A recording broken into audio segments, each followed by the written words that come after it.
Good morning. ഇപ്പോൾ നമ്മൾ കഴിഞ്ഞ ക്ലാസ്സിൽ നമ്മളുടെ ബോട്ടണി ഫസ്റ്റ് ചാപ്റ്റർ ഏകദേശം തുടങ്ങിയൊക്കെ വെച്ചു അല്ലേ? വിശദമായിട്ട് തന്നെ ശനിയാഴ്ച എടുക്കാം. അപ്പോൾ ഇന്ന് നമ്മൾ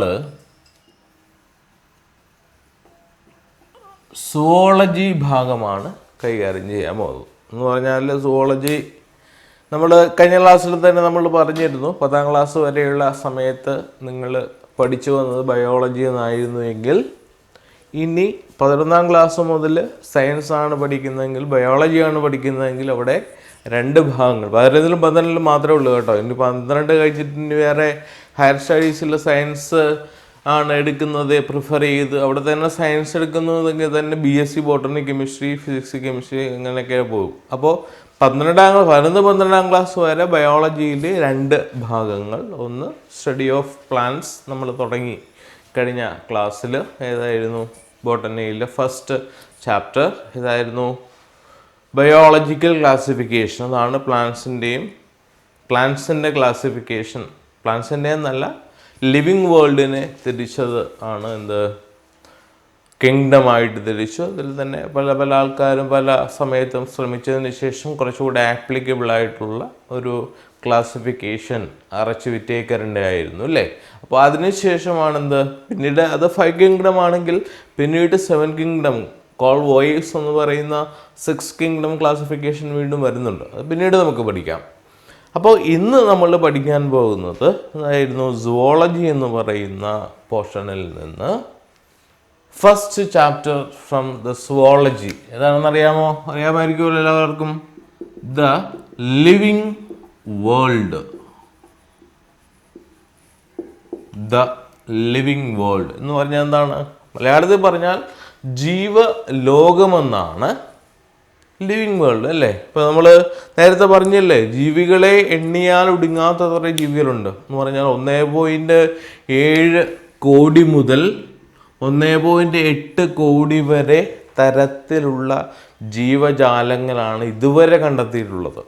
ഇനി കണ്ടെത്താനെന്ന് നമ്മുടെ സഹ്യപർവ്വതത്തിൽ വെസ്റ്റേൺ ഗാർഡ്സിൽ തന്നെ കാണപ്പെടുന്ന, അവിടെയും വർഷാവർഷം 1-2 പുതിയ ജീവികളെയൊക്കെ തന്നെ, സസ്യങ്ങളെ ആണെങ്കിൽ ജന്തുക്കളെ ആണെങ്കിൽ ഇങ്ങനെ ഗവേഷകർ കണ്ടെത്തിക്കൊണ്ടിരിക്കുകയാണ്. അപ്പോൾ അതാണ് പറയുന്നത്, എന്താണ്, ഇതുവരെ കണ്ടെത്തിയിട്ടുള്ള ജീവികളുടെ എണ്ണമാണ് ഏകദേശം ഇത്രയും വരും.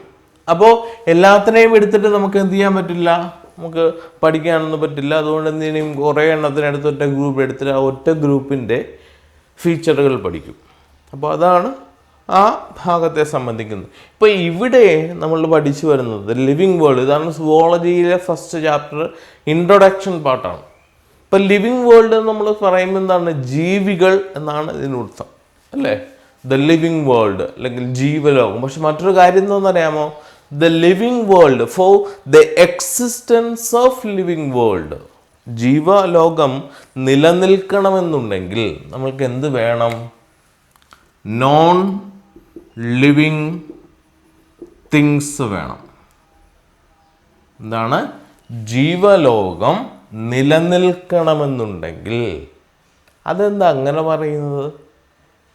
ജീവലോകം, ജീവികൾ നിലനിൽക്കണമെന്നുണ്ടെങ്കിൽ നമ്മൾക്ക് ആവശ്യമുള്ളത് ഏതാണ്? നോൺ ലിവിങ് തിങ്സ് ആണ്. അത് എഗ്രി ചെയ്യുന്നുണ്ടോ? എങ്ങനെയാന്ന് നോക്കാം. നോൺ ലിവിങ് തിങ്സിന് എക്സാമ്പിളാണ് ഇപ്പോൾ നമുക്ക് അത്യാവശ്യമായിട്ട് വേണ്ടുന്ന ഒരു സാധനം എയർ. എയറിൽ തന്നെ നമുക്ക് ഓക്സിജൻ എന്ന് പറയാം അല്ലേ? പിന്നെന്താ വേണ്ടത്? Water. Air, water, then food.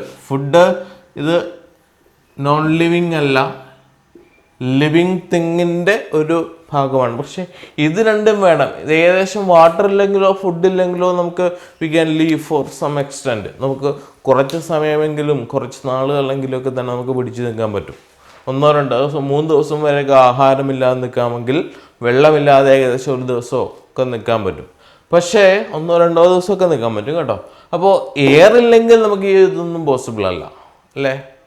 1 മിനിറ്റോ 2 മിനിറ്റോ പോലും നമുക്ക് എയറില്ലാതെ, അത് വളരെ ട്രെയിൻഡ് ആയിട്ടുള്ള ആൾക്കാരുണ്ടെങ്കിൽ അതിന് വേണ്ടിയിട്ട് മാത്രം പരിശ്രമിക്കുന്ന ആൾക്കാർ കുറച്ച് സമയം സർവൈവ് ചെയ്യുമെങ്കിൽ, അല്ലാതെയുള്ള നോർമൽ നമ്മളൊക്കെ സാധാരണ മനുഷ്യർക്ക് നമ്മളുടെ life without air not possible എന്ന് തന്നെ പറയാം. അപ്പോൾ ഇതിൻ്റെ കാര്യം നോക്കൂ. എയർ, വാട്ടർ ഇത് രണ്ടും ജീവനുണ്ടോ? ഇല്ല. അതേസമയം നോൺ ലിവിങ് തിങ്സ് ആണ് എന്ന് പറഞ്ഞാൽ എന്താണ്? ജീവൻ ഇല്ലാത്തത് എന്ന് പറയാൻ കാര്യം എന്താണ്? ഇതിന് രണ്ടിനും ജീവികൾ എന്ന് പറയുമ്പോൾ അവർ കാണിക്കേണ്ടുന്ന കാര്യങ്ങളുണ്ട്. അപ്പോൾ ജീവനില്ലാത്തവരുടെ നമ്മൾ മറ്റൊരു ടേമിൽ പറഞ്ഞാൽ എ ബയോട്ടിക് ഫാക്ടർ എന്ന് പറയും. എ ബയോട്ടിക് ഫാക്ടർ അതാണ് ഞാൻ പറഞ്ഞതാണ്. For the existence of life, ജീവൻ നിലനിൽക്കണമെന്നുണ്ടെങ്കിൽ എന്ത് വേണം? ബയോട്ടിക് ആയിട്ടുള്ള ഫാക്ടർ എക്സിസ്റ്റ് ചെയ്യണമെന്നുണ്ടെങ്കിൽ എന്ത് വേണം? Non living things or abiotic factors are essential. അപ്പോൾ ഇതെല്ലാം നമ്മൾ പറഞ്ഞ് ജീവനുള്ള ജീവികൾ അല്ലെങ്കിൽ ജീവികൾ എന്ന് പറയും. ജീവികൾ എന്ന് പറയുമ്പോൾ തന്നെ അതിന് ജീവൻ ഉണ്ടാവും അല്ലേ? അപ്പോൾ ഈ ജീവികളുടെക്ക് നമുക്ക് ചില പൊതുവായിട്ടുള്ള ചില സവിശേഷതകളുണ്ടാവും. അപ്പോൾ അത് കാണിക്കുന്നവരെയാണ് നമ്മൾ എന്ത് വിളിക്കുക? ലിവിങ് തിങ്സ് എന്ന് വിളിക്കുന്നത്. മനസ്സിലായോ? എന്താണോ ജീവികൾ എന്ന് പറയുന്നത്, എന്താണ്? അവർക്ക് പൊതുവായിട്ടുള്ള ചില സ്വഭാവ സവിശേഷതകൾ ഉണ്ടാകും. The common characteristics features of living thing, അതാണ് നമുക്ക് ആദ്യമായിട്ട് ഈ പാഠത്തിൽ ഡിസ്കസ് ചെയ്യാനുള്ളത്. ഏതൊക്കെയാണെന്നറിയാമോ? The living thing will exhibit or show growth, വളർച്ച കാണിക്കും. എല്ലാവർക്കും കാണാമല്ലോ അല്ലേ? ഗ്രോത്ത് കാണിക്കും. The living thing will capable of reproduction, reproduce ചെയ്യും. The living thing will show metabolism. The living thing is consciousness, will show the consciousness. The living thing will show adaptations. അപ്പോൾ ഇത്രയും കാര്യങ്ങളാണ് നിങ്ങളുടെ ടെക്സ്റ്റ് ബുക്കിൽ കാണിക്കുന്നത് എങ്കിൽ പറയുന്നത് എങ്കിൽ നമുക്കിപ്പോൾ ഡിസ്കസ് ചെയ്യാനുള്ളത് എങ്കിൽ കുറച്ചുകൂടെ കാര്യങ്ങളുണ്ട് കേട്ടോ. എങ്കിലും ഇത്ര കാര്യങ്ങളാണുള്ളത്. ഏതാണ് നമ്മുടെ ടെക്സ്റ്റ് ബുക്കിൽ നമുക്ക് പഠിക്കാൻ ഡിസ്കസ് ചെയ്യാനുള്ള ഗ്രോത്ത് എക്സിബിറ്റ് ചെയ്യും, വളർച്ച കാണിക്കുന്നവരാണ്, റീപ്രൊഡക്ഷൻ കാണിക്കുന്നവരാണ്, മെറ്റബോളിസം കാണിക്കുന്നവരാണ്, കോൺഷ്യസ്നസ് കാണിക്കുന്നവരാണ്, അഡാപ്റ്റേഷൻസ് കാണിക്കുന്നവരാണ്. ഇനി ഓരോന്നും എന്താണെന്ന് നമുക്ക് പറയാം. എന്താണ് എന്ന് നമുക്ക് നോക്കാം. ഇത് നമുക്കറിയാവുന്ന കാര്യങ്ങളാണ് കേട്ടോ. ഏത്? ആദ്യം നമ്മളുടെ ഗ്രോത്ത് എന്ന് പറയുന്ന ഫസ്റ്റ് ഫ്യൂച്ചർ. എന്താണ് ഈ ഗ്രോത്തിൻ്റെ ധർമ്മം അല്ലെങ്കിൽ ഗ്രോത്ത് എന്ന് പറയുന്ന ആ പ്രോസസ്സ് കാണിക്കുന്നത് എന്താണ്? ജീവികൾക്ക് ഗ്രോത്ത് എന്ന് പറയുന്നത് ഉണ്ട് എന്ന് നമ്മൾ പറയുന്നത് എപ്പോഴാണ്? എപ്പോൾ പറയാൻ പറ്റും? ഇപ്പം നമ്മൾ അമ്മയുടെ വയറ്റിൽ ഇത് ജീവൻ കൊള്ളുന്ന സമയത്ത് നമ്മളുടെ വലിപ്പം എത്രയാണെന്ന് അറിയാമോ? We cannot see with our naked eye. നമുക്ക് നമ്മളുടെ കണ്ണുപയോഗിച്ച് കാണാൻ പറ്റാത്തത്രയും ഒറ്റ സെല്ലാണ്. ആ സെല്ലിനെ നമ്മൾ വിളിച്ച പേരെന്താണ്? സൈഗോട്ട് എന്ന് വിളിച്ചു അല്ലേ? ഓർമ്മയുണ്ടോ പഠിച്ചത്? Zygote undergo division to form mass of cells. കുറച്ച് കൂടുതലുള്ള സെല്ലുകളായിട്ട് മാറും. അതിനെ നമ്മൾ വിളിക്കാൻ പറ്റുന്നത് എംബ്രിയോ എന്ന് വിളിക്കും. എംബ്രിയോ പിന്നെ എന്തായിട്ട് മാറും? ഫീറ്റസ് ആയിട്ട് മാറും. ഫീറ്റസ് ആണ് ഒരു എന്താണ് അല്ലെങ്കിൽ ഒരു വോംബായിട്ട് മാറുന്നത്. ഇത്രയും കാര്യങ്ങളാണ് നമ്മളുടെ ജീവൻ കൊള്ളുന്ന സമയത്ത് തന്നെ നമുക്ക് പറയാൻ പറ്റുന്ന വോംബ്. അപ്പോൾ ഒരു കാര്യം ആലോചിച്ച് നോക്കിയേ, സൈഗോട്ട് എന്ന് പറയുന്നത് സിംഗിൾ സെല്ലാണ്. ഒറ്റ സെല്ലിൽ തന്നെ ന്യൂക്ലിയസ് രണ്ടെണ്ണം ഉണ്ട്, അതാണ് സൈഗോട്ട്. അതിൽ നിന്ന് എംബ്രിയോയായി, ഫീറ്റസായി, വോംബായി എന്നാണ്. അതിനുശേഷമാണ് ഒരു ബേബി ആയിട്ട് മാറുക അല്ലെങ്കിൽ ഒരു കുട്ടിയായിട്ട് മാറുന്നത്. അപ്പോൾ ഇത്രയും കാര്യങ്ങൾ കാണിക്കുമ്പോൾ അപ്പോൾ ഇത് പറയാൻ പറ്റുന്നത് എന്താണ്? ഗ്രോത്ത് എന്ന് പറയുന്നത് സിംഗിൾ സെല്ലിൽ നിന്ന് മൾട്ടി സെല്ലുലാറായിട്ട് നമ്മൾ മാറി. അത് എല്ലാവരും കാണിക്കുന്നത്. അപ്പോൾ സസ്യങ്ങളായിക്കോട്ടെ ജന്തുക്കളായിക്കോട്ടെ അവർ കാണിക്കുന്നത് എങ്ങനെയാണ്? അപ്പോൾ എന്താണ് ഇതിൻ്റെ പ്രത്യേകത എന്ന് പറഞ്ഞാൽ എന്താണ്? Increase in volume. വോളിയം എന്ന് പറഞ്ഞാൽ എന്താണ്? അതിൻ്റെ മാസ്, അതിൻ്റെ ആകെ മൊത്തം ടോട്ടൽ നമ്മൾ പറയാറില്ലേ, അതാണ് മാസ് എന്ന് പറയാം. ഒരു എന്താണ് ഭാരവും പിണ്ഡവും തമ്മിലുള്ള വ്യത്യാസമാണ്. ഭാരവും പിണ്ഡവും ഭാരം എന്ന് പറഞ്ഞാൽ എന്താണ്? ഒരു ഫിസിക്സ് ആണ്. ഒരു വസ്തുവിനെ ഭൂമി അതിൻ്റെ കേന്ദ്രത്തിലേക്ക് ആകർഷിക്കുന്നുണ്ട്. അപ്പോൾ അതുകൊണ്ടുണ്ടാകുന്നതാണ് ഭാരം, ഇല്ലേ? അതേസമയം പിണ്ഡം എന്ന് പറഞ്ഞാൽ, മാസ് എന്ന് പറഞ്ഞാൽ എന്താണ്? ആ വസ്തു എന്തുകൊണ്ടാണ് ഉണ്ടാക്കിയിരിക്കുന്നത് ആ വസ്തുവിൻ്റെ അളവിനെ വിളിക്കുന്നവരാണ് മാസ്. മനസ്സിലായി? ഇപ്പോൾ നമ്മളുടെ മാസം എന്ന് പറഞ്ഞാൽ നമ്മളെ ഉണ്ടാക്കിയിരിക്കുന്ന എന്തൊക്കെ കൊണ്ടാണോ അതിൻ്റെ ടോട്ടൽ, അതിൻ്റെ ക്വാണ്ടിറ്റി, അതിനെയാണ് വിളിക്കുന്നത് മാസ്.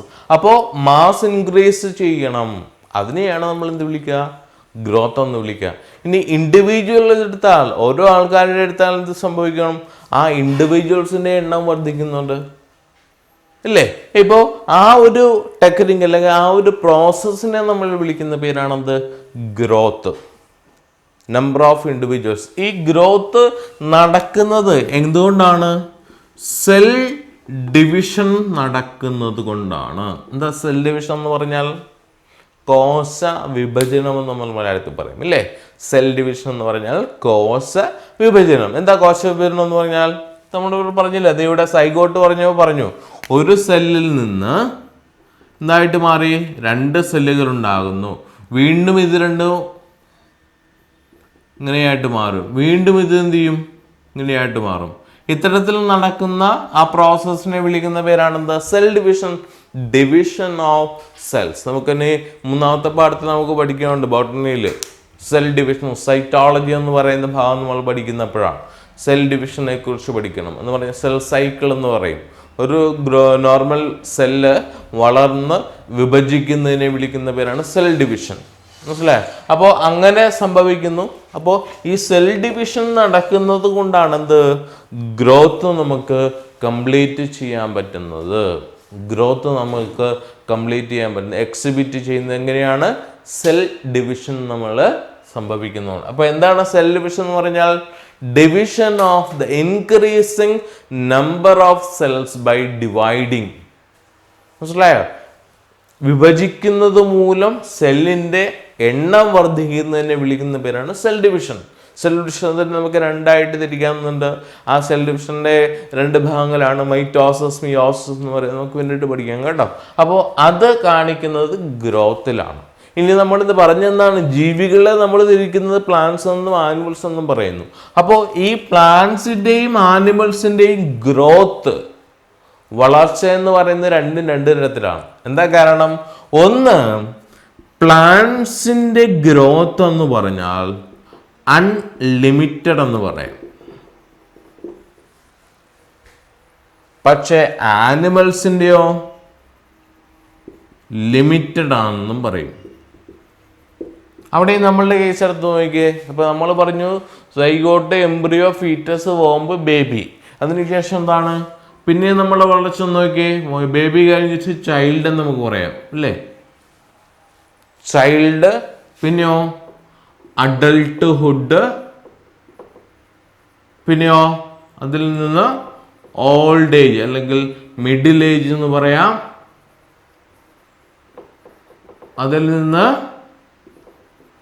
Old age.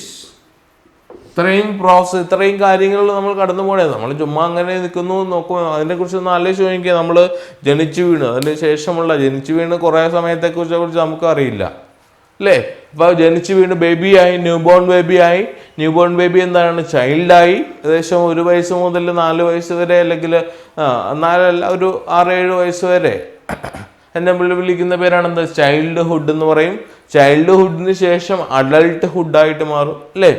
അഡൾട്ട്ഹുഡിന് ശേഷം മിഡിൽ ഏജ് ആയിട്ട്. അപ്പോൾ ഞാൻ പറഞ്ഞത് വേറൊന്നും കണ്ടില്ല. ഈ ഒരു കാര്യം കാണിക്കുമ്പോൾ, അല്ലെങ്കിൽ ഇങ്ങനെ നമുക്ക് പറയാൻ പറ്റുമ്പോൾ, എപ്പോഴാണ് നമ്മളുടെ ശരീരം വളർച്ച കാണിക്കുന്നത്? ബേബി, ന്യൂ ബോൺ ബേബി, അല്ലേ?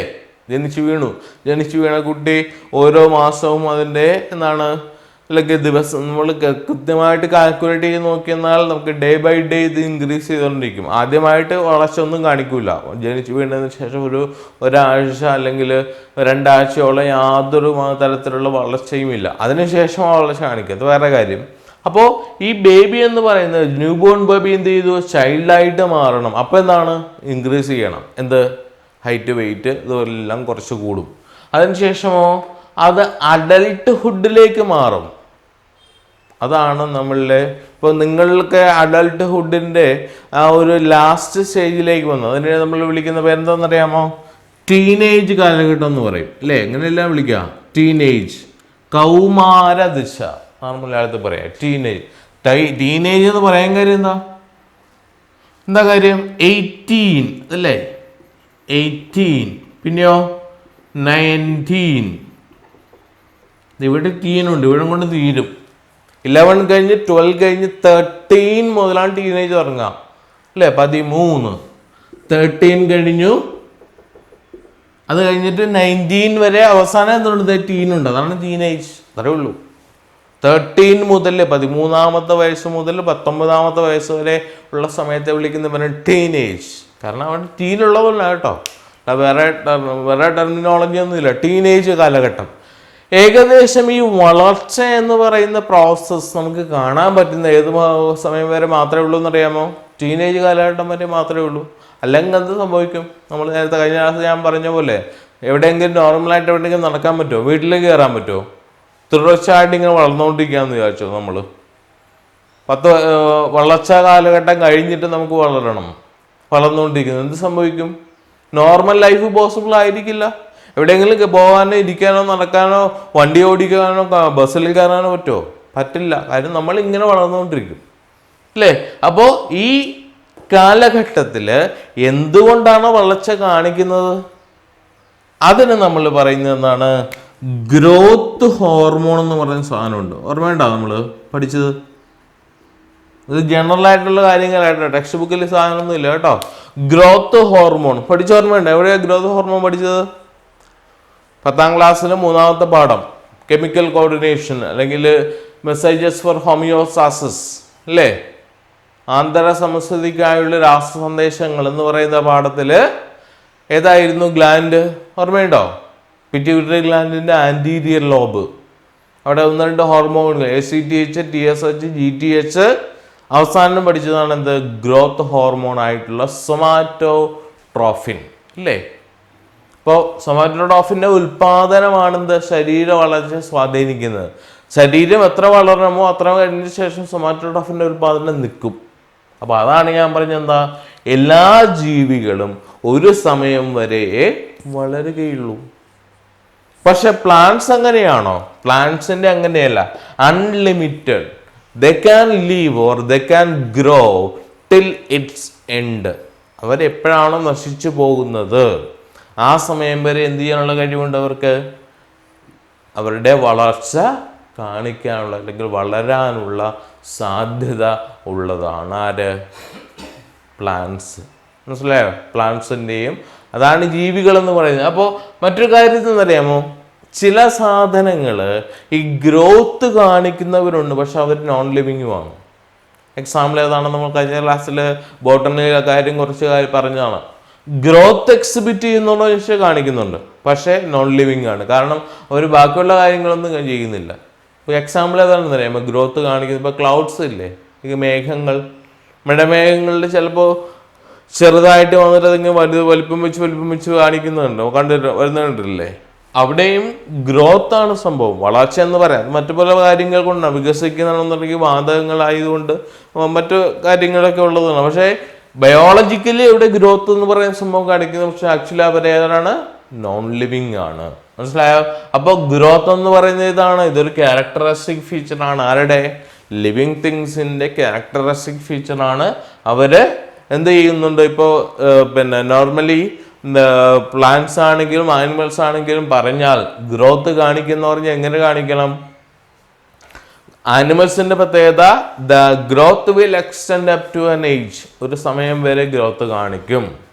അതാണ് ഗ്രോത്തിന്റെ പ്രത്യേകത. അതേസമയം പ്ലാന്റ്സിന്റെ പ്രത്യേകത എന്താണ്? They can exhibit the growth till its end. അവരവരുടെ ഏത് സമയത്താണോ അവർ നശിക്കുന്നത്, അവരില്ലാതാകുന്നത്, ആ സമയം വരെ അവർക്ക് എന്ത് ചെയ്യാനുള്ള കഴിവുണ്ട്? വളരാനുള്ള കഴിവുണ്ട്. അതാണെന്ത്? ഗ്രോത്ത് എന്ന് പറയുന്ന ഫസ്റ്റ് ക്യാരക്ടറിസ്റ്റിക്. മനസ്സിലായല്ലോ? ഇനി അടുത്തത് നോക്കിക്കേ. അടുത്തത് എന്താണ്? Next is reproduction. എന്താ റീപ്രൊഡക്ഷന്റെ? റീപ്രൊഡക്ഷൻ എന്ന് പറഞ്ഞാൽ എന്താണ്? റീപ്രൊഡക്ഷൻ എന്ന് പറഞ്ഞാൽ the process of producing young ones of their own kind. ജീവികൾ എന്ത് ചെയ്യുന്നു? അവരെ പോലെയുള്ള സന്താനങ്ങളെ ഉൽപ്പാദിപ്പിക്കുന്നതിനെ വിളിക്കുന്ന പേരാണെന്ത്? റീപ്രൊഡക്ഷൻ എന്ന് വിളിക്കുക. ജീവികൾ അവരെ പോലെയുള്ള സന്താനങ്ങളെ ഉൽപ്പാദിപ്പിക്കണം. സസ്യങ്ങളായിക്കോട്ടെ ജന്തുക്കളായിക്കോട്ടെ അത് ഉൽപ്പാദിപ്പിക്കണം. What is the importance of reproduction? It is necessary for the maintenance of the treat of organism. ജീവികൾ അവരുടെ വംശം നിലനിർത്തണം എന്നുണ്ടെങ്കിൽ എന്ത് വേണം? റീപ്രൊഡക്ഷൻ വേണം. വേണം. ഇപ്പം മനുഷ്യ ജീവികളാണെങ്കിലും മനുഷ്യകുലമാണെങ്കിലും റീപ്രൊഡക്ഷൻ ഇല്ല എന്നുണ്ടെങ്കിൽ ആലോചിച്ച് നോക്കിക്കേ എന്ത് സംഭവിക്കും? ഇപ്പോൾ നാളെ മുതൽ മനുഷ്യൻ്റെ റീപ്രൊഡക്റ്റീവ് കപ്പാസിറ്റി നഷ്ടപ്പെട്ടു പോയാൽ എന്ത് സംഭവിക്കും? നാളത്തെ കൊണ്ട് മനുഷ്യകുലം തീർന്നു. അപ്പോഴുള്ള മനുഷ്യർ ജീവിച്ച് മരിക്കുക, അത്ര മാത്രമേ ഉള്ളൂ. പിന്നീട് പുതിയ ആൾക്കാരായിരിക്കും ഉണ്ടാകുന്നുണ്ടോ? ഇല്ല. അപ്പോൾ അങ്ങനെ ഉണ്ടാകുന്നതിനെ വിളിക്കുന്ന പേരാണെന്ത്? അത്തരത്തിലുള്ള ആ ഒരു പ്രോസസ്സിനെ വിളിക്കുന്ന പേരാണ് reproduction. The process of producing young ones of their own kind. അവരെ പോലെ തന്നെയുള്ള ജീവികളെ ഉൽപ്പാദിപ്പിക്കുന്ന പ്രോസസ്സിനെ വിളിക്കുന്ന പേരാണ് reproduction. Reproduction is of 2 type. 2 തരത്തിലുണ്ട്. ഏതൊക്കെയാണ് 2 റീപ്രൊഡക്ഷൻ? ഒന്നാമത് തന്നെ വിളിക്കുന്ന പേരാണെന്ത്? Sexual reproduction. പിന്നെയോ സെക്ഷുവൽ റീപ്രൊഡക്ഷൻ. പിന്നെ ഇവിടെ പ്ലാന്റ്സിൽ കാണിക്കുന്ന മറ്റൊരു പ്രത്യേകത ഉണ്ട്. ഇതാണ് വെജിറ്റേറ്റീവ് പ്രൊപ്പഗേഷൻ എന്ന് പറയും. പേരൊന്നും കേട്ട് പേടിക്കണ്ട കേട്ടോ, ഒന്നുമില്ല. Vegetative propagation. സെക്ഷുവൽ റീപ്രൊഡക്ഷൻ എന്ന് പറഞ്ഞാൽ എന്താണ്? നമുക്ക് വിശദമായിട്ട് ഹ്യൂമൻ ബീങ്സിൻ്റെ സെക്ഷൽ റീപ്രൊഡക്ഷനെ കുറിച്ച്, റീപ്രൊഡക്റ്റീവ് പാർട്ടിനെ കുറിച്ചും അതിൻ്റെ ഓരോന്നിൻ്റെയും ഫംഗ്ഷനെ കുറിച്ചും ഒക്കെ നമുക്ക് അടുത്ത വർഷം +2 സുവോളജിയിൽ പഠിക്കാനുണ്ട്. 2ാമത്തെ ചാപ്റ്ററാണ് സെക്ഷൽ റീപ്രൊഡക്ഷൻ, റീപ്രൊഡക്റ്റീവ് ഹെൽത്ത്. അതിനുശേഷം റീപ്രൊഡക്റ്റീവ് ഹെൽത്തിനെ കുറിച്ചും പഠിക്കാനുണ്ട്. അപ്പോൾ സെക്ഷൽ റീപ്രൊഡക്ഷൻ എന്ന് പറഞ്ഞാൽ എന്താണ്? ഇവിടെ മെയിലിൻ്റെയും ഫീമെയിലിൻ്റെയും ഗ്യാമീറ്റുകൾ തമ്മിൽ ഫ്യൂസ് ചെയ്ത് സൈഗോട്ട് ഫോം ചെയ്ത് സൈഗോട്ടിൽ നിന്ന് ന്യൂ ഇൻഡിവിജ്വൽ ഉണ്ടാക്കുക. എന്താ പറഞ്ഞത്? Mail female. മിക്കവാറും കേസിൽ മെയില് ഫീമെയിൽ എന്ന് പറഞ്ഞാൽ എന്തായിരിക്കും? ഒരുമിച്ചായിരിക്കില്ല, വ്യത്യാസമായിരിക്കും അല്ലേ? മെയിൽ ഗ്യാമീറ്റ് ഫീമെയിൽ ഗ്യാമീറ്റ് എന്ന് പറഞ്ഞാൽ എന്താണ്? ഒരു ജീവി ആണ് പെണ്ണ് എന്നുള്ള വ്യത്യാസം, അതാണ് മെയില് ഫീമെയിൽ എന്ന് പറയുന്നത്. ആണ് പെണ്ണ്. അപ്പോൾ ചില ജീവികളുടെ വ്യത്യാസം എന്ന് പറയാമോ? ഈ ആണും പെണ്ണും എന്ന് പറയുന്ന ആ ഒരു ഫീച്ചർ, അങ്ങനെ ഫീച്ചർ കാണിക്കാൻ കാര്യം എന്താണ്? റീപ്രൊഡക്റ്റീവ് ഓർഗൻ സെപ്പറേറ്റഡ് ആയിരിക്കണം. അതുകൊണ്ടാണ് ഹയർ ഫോംസിലുള്ള എല്ലാ ജീവികളിലും, മൾട്ടി സെല്ലുലർ ആയിട്ടുള്ള എല്ലാ ജീവികളിലും വളരെ കുറച്ച് മാത്രമേ ജീവികളിലുള്ളൂ എന്താണ്? 2 ഫീച്ചറും ഒരേ ജീവിതത്തിൽ കാണുക എന്ന് പറഞ്ഞാൽ എന്താണ്? മെയിൽ റീപ്രൊഡക്റ്റീവ് ഓർഗനും ഫീമെയിൽ റീപ്രൊഡക്റ്റീവ് ഓർഗനും ഒരു ജീവിയിൽ കാണും. കേട്ടിട്ടുണ്ടോ അങ്ങനെ? അതിനെ വിളിക്കുന്ന ഒരു പേരുണ്ട്. എന്താണെന്ന് അറിയാമോ? ഹെർമാഫ്രൊഡൈറ്റ്. എന്താ ഹെർമാഫ്രൊഡൈറ്റ് എന്ന് പറഞ്ഞാൽ? ഹെർമഫ്രൊഡൈറ്റ് എന്ന് പറഞ്ഞാൽ male and female reproductive organs are seen in same organism.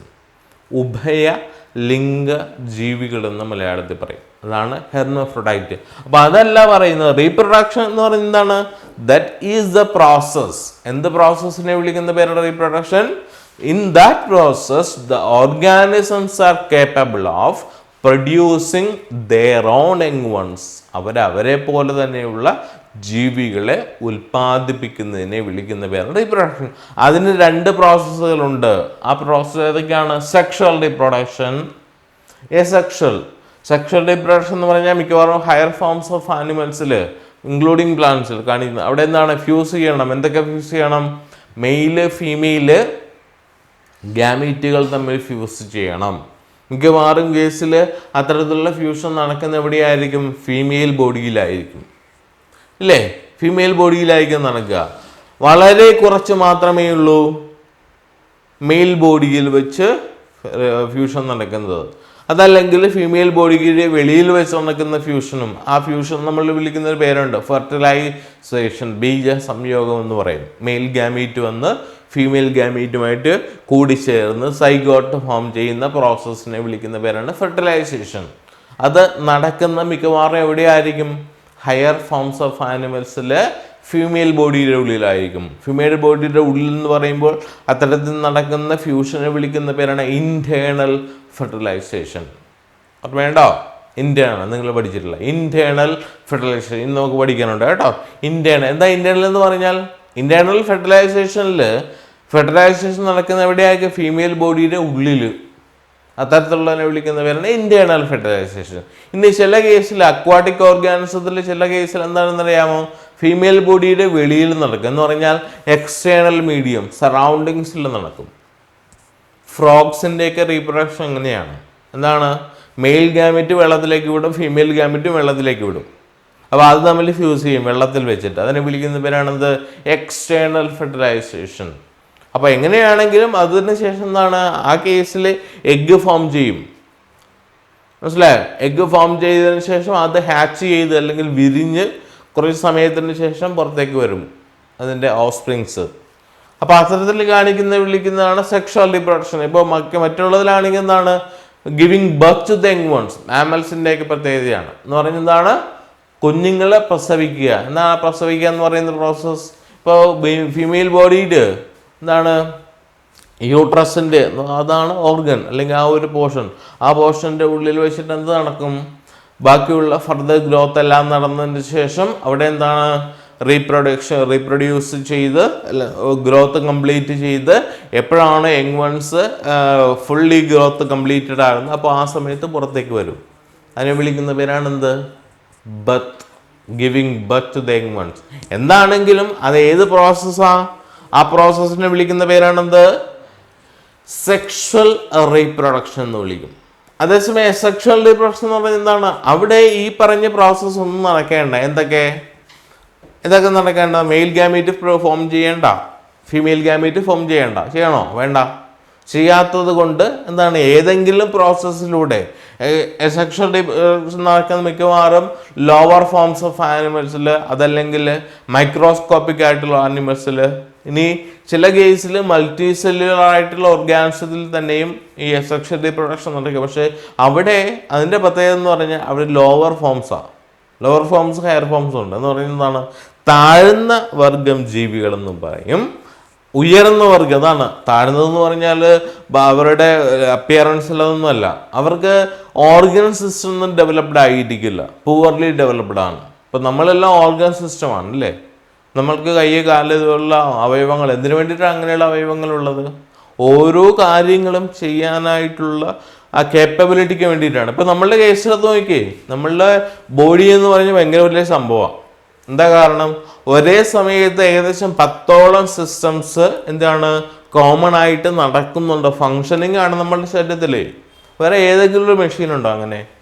ഒരേ സമയത്ത് 10ഓളം സിസ്റ്റംസ്, 10 കാര്യങ്ങൾ ഒരുമിച്ച് ചെയ്യാൻ പറ്റുന്ന ഒരു മെഷീൻ ഇല്ല.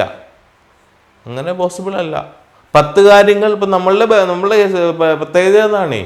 10 കാര്യങ്ങളോളം സർക്കുലേഷൻ അല്ലേ, റെസ്പിറേഷൻ, ഡൈജഷൻ, പിന്നെ ട്രാൻസ്പോർട്ടേഷൻ, റീപ്രൊഡക്ഷൻ, ഇതുപോലെയുള്ള പ്രോസസ്സുകൾ ഒരേ സമയം നടക്കുന്നതാണ് നമ്മളുടെ ബോഡി. ചെരുപ്പുണ്ടാക്കുന്ന മെഷീനാണെങ്കിൽ ലെഫ്റ്റ് സൈഡിലുള്ള ആ സോള് മാത്രമായിരിക്കും ചിലപ്പോൾ ഒരു മെഷീൻ ഉണ്ടാക്കുക. ബാക്കിയുള്ള സാധനങ്ങൾ വേറൊരു മെഷീൻ ഉണ്ടാക്കും. ഇത് രണ്ടും കൂടെ അസംബിൾ ചെയ്യുന്നത് വേറൊരു മെഷീനായിരിക്കും. അതാണ് ചെരുപ്പുണ്ടാക്കുന്നതിൻ്റെ പ്രത്യേകത. അതുപോലെയാണ് മറ്റു സാധനങ്ങളും. തുണിമില്ലേക്ക് ചെന്ന് കഴിഞ്ഞാൽ അത് നൂറ്റെടുക്കുന്ന ഒരു മെഷീൻ ഉണ്ടാകും. ആ നൂറ്റെടുക്കുന്നത് ചുറ്റി വരുന്ന വേറൊരു മെഷീൻ ഉണ്ടാകും. അതല്ലാതെ നമ്മളുടെ പഞ്ഞി അങ്ങോട്ട് കൊടുത്ത് തുണിയായിട്ട് വരുന്ന മെഷീൻ ഇല്ല. അത് വേറെ കാര്യം. പക്ഷെ നമുക്ക് അങ്ങനെ ഉണ്ട്. നമ്മളുടെ ശരീരത്തിലെ അല്ലെങ്കിൽ എല്ലാ പ്രോസസ്സുകളും നമ്മളുടെ ശരീരത്തിൽ തന്നെയാണ് നടക്കുന്നത്. അതാണ് ഹയർ ഫോംസ് ഓഫ് ആനിമൽസ്. അപ്പോൾ അങ്ങനെയുള്ള പ്രോസസ്സ് നടക്കണമെന്നുണ്ടെങ്കിൽ നമ്മൾ ഹയർ ഫോംസ് ആണ്. അപ്പോൾ നമ്മളിലുള്ള ആ ഒരു പ്രോസസ്സിനെ വിളിക്കുന്ന പേരാണ് എന്ത് വിളിക്കും? കോമൺ ആയിട്ട് കാണിക്കുന്ന പ്രോസസ്സ് നടക്കുന്ന ഹയർ ഫോംസ് ഓഫ് ആനിമൽസ് എന്ന് പറയും. അപ്പോൾ അങ്ങനെ കാണിക്കുന്നത് കൊണ്ടാണ് നമ്മളിലുള്ള എല്ലാ പ്രോസസ്സുകളും എന്ത് ചെയ്തിരിക്കുന്നത് നമുക്ക് ഒറ്റ സമയം ചെയ്യാൻ പറ്റുന്നത്. അത് നമ്മളുടെ പ്രത്യേകതയാണ്. അതേസമയം ലോവർ ഫോംസ് ഓഫ് ആനിമൽസിൽ അതിന് നമ്മൾ ഓർഗൻ ലെവൽ ഓഫ് ഓർഗനൈസേഷൻ എന്ന് പറയും. നമുക്ക് അടുത്ത പാഠത്തിൽ പഠിക്കാനുണ്ട്, ക്ലാസിഫിക്കേഷൻ പഠിക്കുന്ന സമയത്ത് ബയോളജിക്കൽ ക്ലാസിഫിക്കേഷൻ, കിങ്ഡം ആനിമേലിയ നമുക്ക് പഠിക്കാനുണ്ട്. അപ്പോൾ നമുക്ക് പഠിക്കാം ഓർഗൻ ലെവൽ ഓഫ് ഓർഗനൈസേഷൻ, അതാണ് നമ്മളുടെ പ്രത്യേകത. പക്ഷേ ടിഷ്യൂ ലെവൽ, അതിന് തൊട്ട് മുന്നേ ഉള്ളത് എന്താണ്? Tissue level of organisation. അതിന് തൊട്ട് മുന്നേ ഏറ്റവും ആദ്യമുള്ളത് സെല്ലുലാർ ലെവൽ ഓഫ് ഓർഗനൈസേഷൻ എന്ന് പറയും. അവിടെ സെല്ല് മാത്രമേ ഉള്ളൂ. അപ്പോൾ സെക്ഷൽ റീപ്രൊഡക്ഷൻ കാണിക്കുന്നത് മിക്കവാറും ലോവർ ഫോംസ് ഓഫ് ആനിമൽസ് ആയിരിക്കാം. മനസ്സിലായോ? ലോവർ ഫോംസ് ഓഫ് ആനിമൽസിൽ ഇപ്പോൾ നമ്മൾ ബോട്ടണിൽ നമ്മൾ ബാക്ടീരിയയെ കുറിച്ച് പഠിച്ചുകൊണ്ടിരിക്കുന്നുണ്ട്. നമുക്ക് അടുത്തൊരു ഭാഗത്ത് വിശദമായിട്ട് പറഞ്ഞതിന് ശേഷം അടുത്തൊരു ഭാഗം എന്ന് പറഞ്ഞാൽ റീപ്രൊഡക്ഷൻ ഇൻ ബാക്ടീരിയ. അവിടെ പറയുന്നത് എന്താ പറയുക? Bacteria can reproduced by fission. എന്താ ഫിഷൻ എന്ന് പറഞ്ഞാൽ? വിഭജനം എന്ന് പറയും. മലയാളത്തിൽ പറയുന്നത് വിഭജനം. ഫിഷൻ, ഫിഷനും ഫ്യൂഷനും ഉണ്ട്, രണ്ടും ഒരു സ്പെല്ലിങ്ങിന്റെ വ്യത്യാസമുള്ളൂ. FISSION, FUSSION, ഇതാണ് ഫിഷനും ഫ്യൂഷനും. രണ്ടും ഒരു സ്പെല്ലിങ്ങിന്റെ വ്യത്യാസമുള്ളൂ എങ്കിലും ഭയങ്കര വലിയ മീനിങ്ങാണ്. ഫിഷൻ എന്ന് പറഞ്ഞാൽ രണ്ടും വിഭജിച്ച് മാറുക, ഫ്യൂഷൻ എന്ന് പറഞ്ഞാൽ എന്താ? കൂടിച്ചേരുക. ഇല്ല, ഒരു സ്പെല്ലിങ്ങിന്റെ വ്യത്യാസത്തിൽ രണ്ട് ധ്രുവങ്ങളിലായിപ്പോയി. Fission, bacterial fission. Bacteria can reproduced by fission. Fission is of again divided into many. Fission, binary fission and multiple fission. Binary fission എന്ന് പറയുന്നത് എന്താണ്? Number is binary. കേട്ടിട്ടുണ്ടോ? ബൈനറി നമ്പേഴ്സ് രണ്ടെണ്ണേ ഉള്ളൂ, 0 and 1. അതാണ് ബൈനറി ഡിജിറ്റ്സ്. ഇപ്പോൾ computer ലാംഗ്വേജിലൊക്കെ ഉപയോഗിക്കുന്ന ഒരു binary digit നേരത്തേക്ക് ഉപയോഗിച്ചിരുന്നത് ബൈനറി ഡിജിറ്റ്. അപ്പോൾ ഇവിടെ ബാക്ടീരിയൽ ഫിഷൻ എന്ന് പറഞ്ഞാൽ എന്താണ്? ഒരു ബാക്ടീരിയൽ സെല്ല് രണ്ടായിട്ട് മാറുക. അത് ലോവർ ഫോംസ് ആണ്. അപ്പൊ അത്തരത്തിൽ നടക്കുന്നതിനെ വിളിക്കുന്ന പേരാണെന്ത്? Binary fission. ഇനി വേറൊന്നുണ്ട്, മൾട്ടിപ്പിൾ ഫിഷൻ എന്ന് പറയും. അത് ലോവർ ഫോംസ് ഓഫ് ആനിമൽസിൽ കാണിക്കുന്നതാണ്. മൾട്ടിപ്പിൾ പ്ലാസ്മോഡിയം എന്ന് പറയുന്ന ഒരു സാധനമുണ്ട്. Plasmodium vivax. ഇതുപോലെ നമ്മൾ ഈ വയറിളക്കമൊക്കെ ഉണ്ടാക്കുന്ന ഒരു തരത്തിലുള്ള ഒരു ജീവിയാണ് പ്ലാസ്മോഡിയം. മനസ്സിലായോ? അപ്പൊ ഈ സാധനത്തിന്റെ പ്രത്യേകത അവരെന്താണ്? മൾട്ടിപ്പിൾ ഫിഷനാണ്. എന്ന് പറഞ്ഞാലോ ഒരു സെല്ല്, ആ സെല്ലിന് പല കാര്യങ്ങളായിട്ട് വിഭജിക്കാൻ പറ്റും. മൾട്ടിപ്പിൾ, മോർ ദാൻ 1, ഒന്നല്ല, മോർ ദാൻ 2, രണ്ടിലധികം. രണ്ടെണ്ണം മാത്രമുള്ള ബൈനറി എന്ന് പറയും. 1, 2, രണ്ടിലധികം കൂടുതൽ വിളിക്കുന്നവർ മൾട്ടിപ്പിൾ. എന്ന് പറഞ്ഞാൽ ഒറ്റ സെല്ല് പല ഭാഗങ്ങളായിട്ട് വിഭജിക്കാൻ പറ്റും. അത്തരത്തിലുള്ള തന്നെ വിളിക്കുന്ന പേരാണ് ബൈനറി ഫിഷൻ. അപ്പൊ ഇതും എന്താണ്? ലോവർ ഫോംസാ. ബാക്ടീരിയ, പ്ലാസ്മോഡിയം എന്ന് പറഞ്ഞാൽ അവർക്ക് കയ്യും കാലും പോലുള്ള സാധനമൊന്നുമില്ല, ഒറ്റ സെല്ല് മാത്രമേ ഉള്ളൂ. ഇനി വേറൊരു സാധനമുണ്ട്, കേട്ടിട്ടുണ്ടോ? നമ്മൾ ഹൈഡ്ര എന്ന് പറയും. ഹൈഡ്ര എവിടെ കാണുന്നതാണ്? Hydra it is an aquatic organism. നമ്മൾ പ്രൊട്ടിസ്റ്റ വരുന്നില്ലേ, ഇതിന് കിങ്ഡം മുനീർ ഓഫ് ബോട്ടണിൽ പറഞ്ഞു. പ്രൊട്ടിസ്റ്റ പറയുമ്പോൾ അതിനകത്ത് പറയുന്നുണ്ട് ഹൈഡ്ര. ഹൈഡ്ര എന്ന് പറഞ്ഞാൽ ഇങ്ങനെയുള്ള അക്വാട്ടിക് ആണ്. ഇത് ഇങ്ങനെ കാണും, ഒരുപാട് ടെൻറ്റക്കിൾസ് ഒക്കെ കാണുന്ന ഒരു സാധനമാണ് ഹൈഡ്ര. ഒരു സിലിണ്ടർ പോലെ ഇരിക്കുന്ന സാധനം ഉണ്ടാവും. ഈ ഹൈഡ്ര പ്രത്യേകം എന്ന് പറഞ്ഞാൽ അറിയാമോ? ഹൈഡ്ര റീപ്രൊഡ്യൂസ് ചെയ്യുന്നത് നമ്മൾ ബഡ്ഡിങ് എന്ന് പറയുന്ന പ്രോസസ്സിലൂടെയാണ്. ഹൈഡ്രയും ഈസ്റ്റും ഒക്കെ തന്നെ റീപ്രൊഡ്യൂസ് എങ്ങനെയാണ് എന്ന് പറഞ്ഞാൽ, ഈസ്റ്റ് എന്ന് പറയുന്നത് നമ്മൾ ഈസ്റ്റ് അറിയാമില്ലേ, വീടുകളിലൊക്കെ നമ്മൾ അടുക്കളയിൽ ഉപയോഗിക്കുന്ന സാധനമാണ് ഈസ്റ്റ്. എന്താ ഈസ്റ്റിൻ്റെ പ്രത്യേകത? മാവ് പുളിപ്പിക്കാനായിട്ട് ഉപയോഗിക്കുന്നതാണ്. ഇതൊരു ഫംഗസ് ആണ് ഈസ്റ്റ്. അപ്പോൾ ഇവിടെ ഈസ്റ്റിൻ്റെ പ്രത്യേകത, ഒരു ഈസ്റ്റ് സെല്ല് അതിൽ നിന്ന് മറ്റൊരെണ്ണം ഫോം ചെയ്യുക. അപ്പോൾ ഇവിടെ എങ്ങനെ തന്നെയാണ്? ഒരു ഹൈഡ്രയുടെ ബോഡിയിൽ നിന്ന് ഒരു ചെറിയ മറ്റൊരു ഭാഗം രൂപപ്പെട്ടു വരും. അതിനെ വിളിക്കുന്ന പേരാണ് ബഡ്. അപ്പോൾ അങ്ങനെയുള്ള റീപ്രൊഡക്ഷനെ വിളിക്കുന്ന പേരാണ് ബഡ്ഡിങ്. മനസ്സിലായി? ഇനി പ്ലനേറിയ എന്ന് പറഞ്ഞ സാധനമുണ്ട്. പ്ലനേറിയ കേട്ടോ? പ്ലനേറിയ, പരന്ന വിര എന്നൊക്കെ മലയാളത്തിൽ പറയും. ഇങ്ങനെ ഇരിക്കുക, വളരെ നിസ്സാരമെന്ന് തോന്നിക്കുന്ന ഒരു ജീവിയാണ് പ്ലനേറിയ. ഈ പ്ലനേറിയയുടെ പ്രത്യേകത ഇവിടെ 2 സ്പോട്ട് നമ്മൾ 10ാം ക്ലാസ്സിൽ പഠിച്ചിട്ടുണ്ട് കേട്ടോ. പ്ലനേറിയ എവിടെയാണെന്ന് അറിയാമോ? ഐസ് സ്പോട്ട് പഠിച്ചില്ല? Eyespot first chapter, second ചാപ്റ്ററിൽ എന്തോ. ഐസ് സ്പോട്ട് എന്ന് പറയുന്നത് എന്താണ്? അവിടെ ലൈറ്റ് സെൻസ് ചെയ്യാൻ പറ്റുന്നതാണ് ഐസ് സ്പോട്ട്. അപ്പൊ അവിടെയുള്ളതാണ് പ്ലനേറിയ. ഈ പ്ലനേറിയ പറ്റി എന്നറിയാമോ? പ്ലനേറിയയാണ് നമ്മൾ 100 കഷ്ണമായിട്ട് മുറിച്ചൊന്ന് വിചാരിച്ചോളൂ. ഓരോ കഷ്ണത്തിനും മറ്റു ഭാഗത്തെ റീജനറേറ്റ് ചെയ്യാൻ പറ്റും. റീജനറേഷൻ കപ്പാസിറ്റി നമ്മളുടെ ശരീരത്തിലുണ്ട്. നമ്മളുടെ നഖമില്ല, നഖം, മുടി എനിക്കില്ല, നിങ്ങൾക്കുണ്ടല്ലോ. മുടി കട്ട് ചെയ്ത് കഴിഞ്ഞാൽ, നഖം കട്ട് കഴിഞ്ഞാലോ എന്ത് സംഭവിക്കും? പിന്നീട് വളരത്തില്ലേ? അപ്പോൾ അത്തരത്തിൽ വളരുന്നതിനെ വിളിക്കുന്ന പേരാണ്